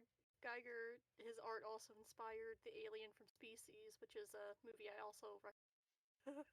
It Oh also yeah, has like, he built it literally. yeah, but away from that aside. Um, but out of character, are they talking about the perfected that we encountered on the one In a station? meta sense, yes. That's what I thought. What he's describing perfectly aligns Whoa. with what you've seen. Agnes Oh, asks, "Do they Jesus. have unnaturally long and barbed tongues and And black he's eyes and and he weird says, heads?" in terms of the barbed tongues, he says, I don't know, and I really don't want to find out. Um, but in terms of black eyes and everything else, yes. Oh, Oh, fucking lovely.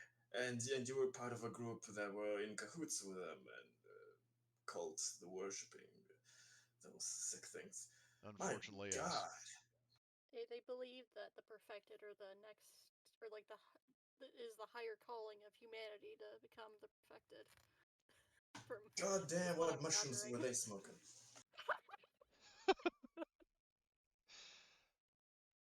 They're smoking something, and They're smoking something, and they're smoking a lot of it. So, Exactly. where did you escape from? Um, he says that, we took one of the ships from the fleet that, came to this sector of space and just hightailed it out of here. Because he says that the cult was originally in the Middle Heavens, but came across, like, decoded some engineer glyphs that, foretold of this sector of space being like a paradise, and instead of finding paradise, they found the perfected. Oh, always with engineer glyphs. Ah. And how big of a cult is this? Um, it numbers in the dozens.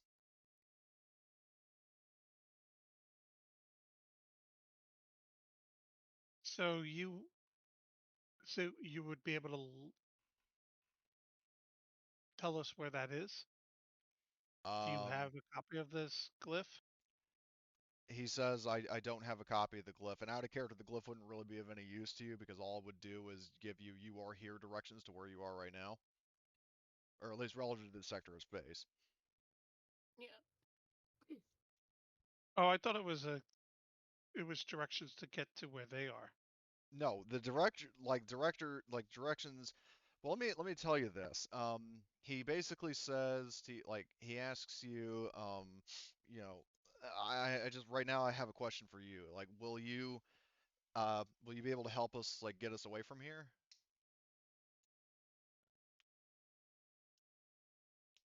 Why do you want to get away from here? That And he depends.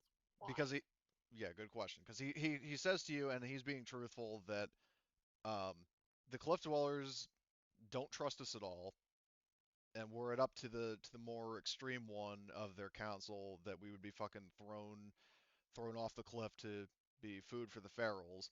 And I do not want to be anywhere near here if Mother Michaela tracks us down. I mean, for How all do I we know, she could fucking already be on her way. how do we fucking know that we can trust you? That you're not gonna stab us in the back, that you're not well, prejudices everywhere, but they are probably wrong in thinking that somebody who comes here asking for help might be an infiltrator, but how can we know that you are not? Knowing what crazy shit is happening all around us? And he What says to you what that, I we mean, could everything I have told you has been sincere. I don't know what else you would ask of me to prove that I'm being honest. Although he says, realizing something that, you know, I have something that you should see. And he reaches into his pocket and he actually pulls out a note and gives it to, I guess, Agnes, because you were the one who was just talking to him. And that note I will post in chat. okay. Um, Joy. let's see, notes. Let's see, just do that. Once he's done talking about that, I'll ask him about Mother Michaela. Well, read that first. Here in perfected space, we have finally found our masters, our rulers, our gods. All Oh, we it's now Uncle seek is to Touchy. become one with their purity. Oh, lovely. More unwanted intimacy. They generously accepted our gifts. Those who gave off themselves so willingly to create those gifts are now shining their happy souls upon us from eternity. We must help our masters in everything they do. In pursuing their dreams, you bring yourself closer to their unique perfection. Go out, bring the people into our fold, find what we need. So they do want to spread spies and everything, but if they gave us this, then they're probably either the shittiest spies or they're telling the truth. And you will be rewarded with the highest prize there is, she says. Until then, remember the writings of our last Grand Seer, Giannis Ruedi, Also that tell known as us Uncle Touchy to Blitz and Emily. But Oh man, this I'll fucking have to guy share that again. story afterwards. that tell us of the undiscovered Nephilim, the immortal fallen gods whose touch is all around us. Oh, okay. Uh, Of the, of the blessed destroying angel, of the music that stirs their hearts and can I don't move want the worlds. angels to touch me. And, Oh, that's and got it well, out of he says they context. can. He says they can move our world. So this Yanis Reddy literally says that his gods can rock our world. So okay. And whilst we now pursue the perfection of our masters, never forget where they and the angels and we came from, all distant cousins under the majesty of the Nephilim. Nobody tell Mike that we're all cousins, please. From Mother Michaela. Now, let Okay. me ask you. I'm going to say this. Everybody bar Agnes, I want you to give me a wits roll. Okay.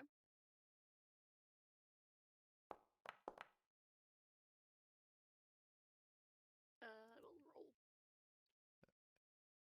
physical dice, or not physical. The like foundry dice. Yes. Ooh, yes, I passed. Okay, sweet. All right. Did it roll for me? You rolled the alien dice, not the foundry dice. If it's only two, then yeah. I just don't see what I rolled. You rolled the alien dice. You got no successes. So Oh, okay. Are we healed by now? Like, and no yeah, stress yeah, and you're all full. that? You're full healed and stress and all that. And then Blitz, I need a wits roll from you, which I think yours is 2. So or 2 or 3. Yeah, it's nothing incredible. Okay. I mean, it's an optional roll, but if you want to do it, you can. Okay, you should not have that much stress, first of all. So Oh, yeah, crap! roll. I got 2 successes! How did he? Oh my How did god! you? You rolled, Snake eyes! Oh my What the god! fuck? you rolled more Oh successes man. than I did. And I have like double Yeah. your pool. So I'm yeah. so flustered I can't talk straight. Both brain cells figured it out. So well, it's all that thought about getting touched by angels that really, you know. So, but here's the thing. That's where all the stress came from. So, but here's where the stress is really going to come from. You two realize, as like you're like, wait a minute, perfect space. There were people who broke the Joker out of that ship, and they were going here.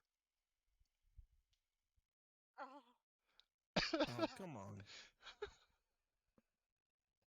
He's gonna Jesus, not again. he's gonna come back eventually. I've forgotten about him. I thought he'd possibly been swallowed by the black hole that swallowed that one whatchamacallit where he found the perfected. Oh dear God. No. No.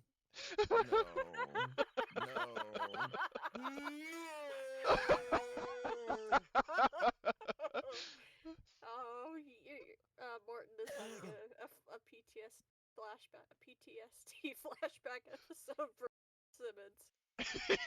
Yeah.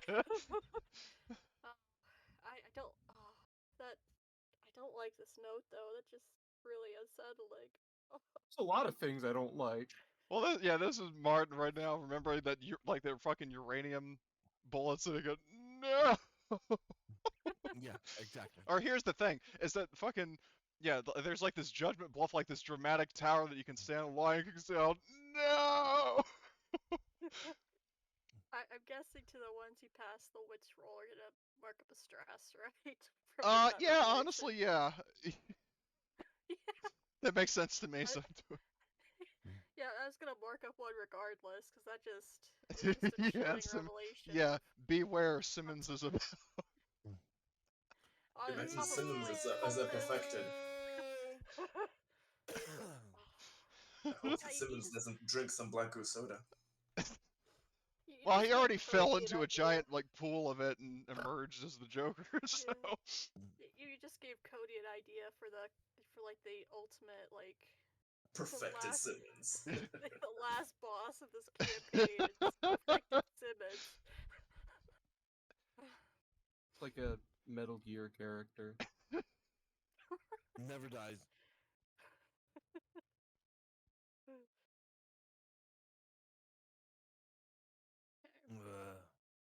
And I take it that this note is like one of her most recent like communications, right? Oh, it wasn't a communication. This was handwritten.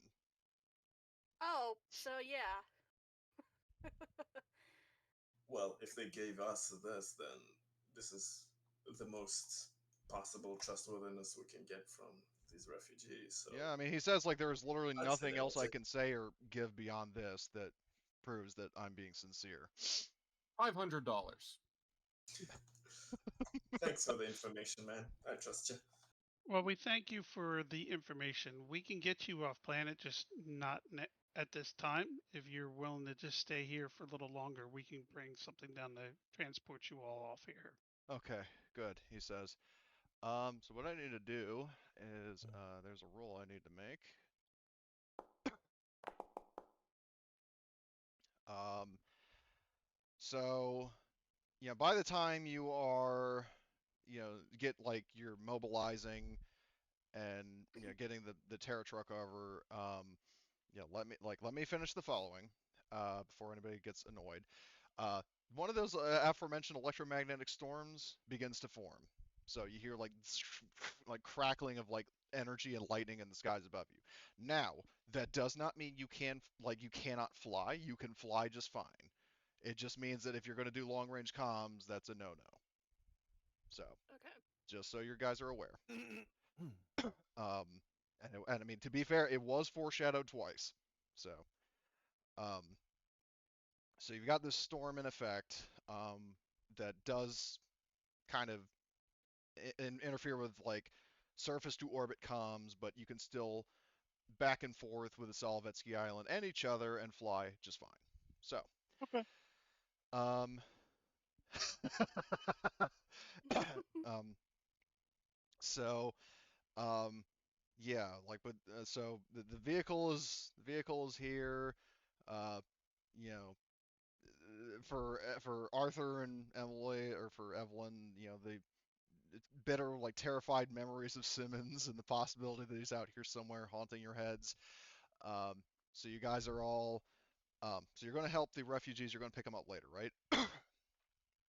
Correct. So That's the plan. okay, Yep. so you're going to the whatchamacallit, the atmosphere processor, or to the town at least. Correct. Okay. Yep. So you guys are heading over to the town. I Um, had a I had a question, Cody. what? Um, so I'm thinking back to the mission where we escorted the scientist through that that I think it was an engineer was or like through the engineer ruins, and we found the engineer in the sarcophagus. Yeah. Speaking out of character about it being an engineer that we don't know in character. Um, was any of that their research ever published? Like in a scientific journal, or is it just kind of like a thing that was like held close to the vest type of like information? It's not something you would have access to. Like, Okay. it's not something that would be public knowledge.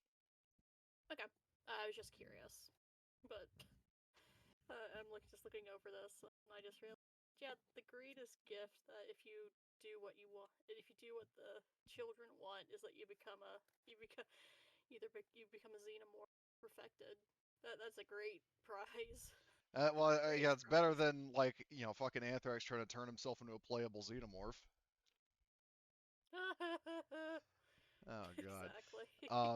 Anyway, so you guys are heading to the colony. I'll say that that Captain Richards would have had the Solvetsky Island kind of land like as in town but close by, so to speak. So he'd probably be in like the southern area of the town.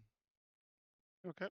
Mhm. So um yeah. So you guys, I mean, I'm assuming you're gonna fly from the camp to the town. Correct to where they are. Okay. I gotta. Mhm. Oh, and also in response to the message, no, you're not. You're fine. Alrighty. So, um, It, the other question I have is when we are in that situation, did we ever find out the history of the perfected and how they got to where they were? Because I don't remember how the research ship got infected with it. That's I'm drawing a blank. um, Did we ever find that out?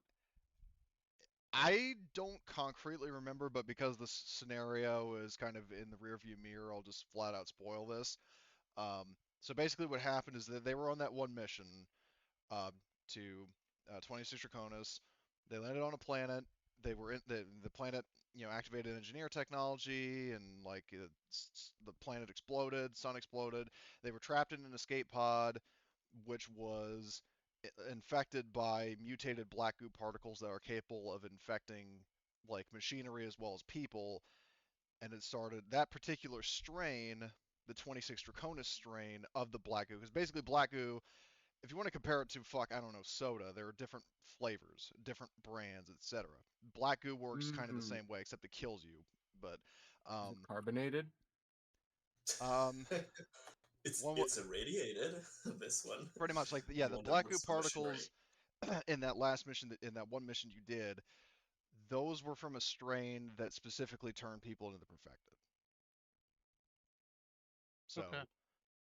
like it was basically the perfected in that case pretty much just came from like a specific sort of flavor, quote unquote, of black goo. Interesting. Grape. Which goes to say, um, goes to say that if more of that exists, then so long as it exists, people can become perfected. Which, from what this guy is telling you, is very much the case. Yeah. Oh, something I was gonna mention, Horgust. What I could do, granted that they aren't affected by the electrical storm, is once we get down to either the atmosphere generator or the other part of the city, I can send out a pups device, start mapping the area to get like a kind of a view of, what we're headed into. Oh, that's a good idea. Yeah, that's probably a good idea. Yep. What's the range on that? Extreme. So it is a very, very long range. Yeah. Extreme, I think, is up to 1 kilometer. Yep, it's a kilometer. Yep.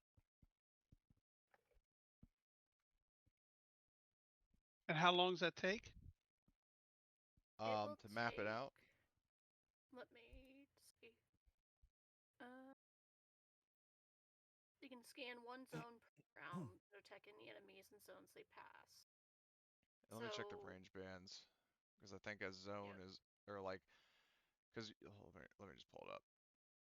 So where is player? Okay, so time and space. So zones.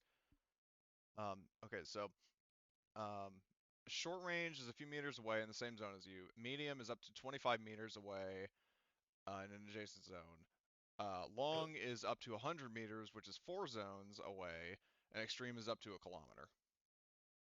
All right, so one big square on this map, it can do roughly. Yeah, pretty much. In terms of how long it takes, Prometheus shows that those things are not exactly fast. Yeah. They're not, sluggish necessarily, but it's not like they're going to blast through, whatever area you send them in. They kind of like basically in Prometheus, the expedition took place over, a few days, and like in the time they were using the pups, like it took quite a while for them to map out the whole engineer complex, including the ship. So, Evelyn, what do you think about putting it where the other ship is? That way they have an early warning if anybody's coming near them. Mm-hmm. And Beta can deal with it. Because I just don't think it's will get to for us quick enough. But for them holding a spot. Do we want to maybe set up sentry guns? Did we bring them along, or? I don't believe we brought our sentry guns along. I don't think we need sentry guns. We've got Beta. Oh yeah, true. So Beta with her APC can handle savages, I'm pretty sure. But at least gives them an early warning that it's happening. And as for sentry guns, yes, we have 2 sentry guns. yep. And they're on my big truck. The terror truck, yeah. Horgus actually mounted sentry guns on the terror truck. Forgot that, yeah. am I able to send out the pups and have them like, like kind of monitor that area and be able to like communicate with Beta Team Cody Are, or with the electrical storm? well, Attack let me that. put it this way. Like I said, the electrical storm is in atmosphere. Okay. Think of it like anything going past the storm will have problems. Anything below it is fine. Okay. I don't So know you're not why going to I have thought any it was like. interference from the. Um, Okay. it's I not like thought it it's was not like a slower storm, for some like a reason. rainstorm, like a thunderstorm. How there's like rain all around you and stuff. It's specifically up in the air as sort of like a shield, like a barrier between surface side communications and long range. So basically, like if your ship was trying to contact you or vice versa, that would not be possible while the storm is in effect. Okay. Thank you for explaining that. I misunderstood like where No, you're exactly fine. I mean, it's good it to would ask questions. affect. So, um, Yep. But yeah, I could probably do that in Horgust. Yep. Yeah, let's do that. I'd rather keep them safe. We can handle what we have. so when you say keep them, so are you saying that like you're just going to have your beta team guarding the Solvetsky Island? Correct, wherever they're at, and Okay. then Mike will come back to there and hold there, and if we need him, we'll call him because he can get to us pretty quickly. Okay. True, true. And that'll be our on-planet base of operations, we'll call it. Okay. And where Well, are they at? the Solvetsky Island. I'll drag out a token for it. Solvetsky Island. There it is. I'll say it's just down here for the time being, kind of like the outskirts of Okay. town. Um, so that's where your ship is going to be. I'll make the token a little bigger. So let's see, two, two. There's that. So hopefully that helps a bit.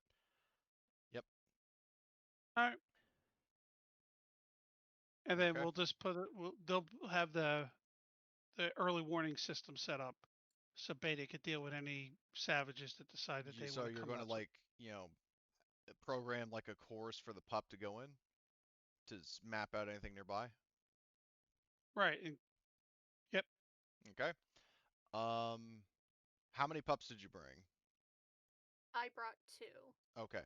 So one of them is going to be like unusable because you were specifically committing it to patrol the Solovetsky Island. Okay. So delete one of them, and then you'll have one for mapping out the APP. So, Yep. Sounds good to me. all right. So yeah, you guys, I take it, are just going to drive through town. Yep.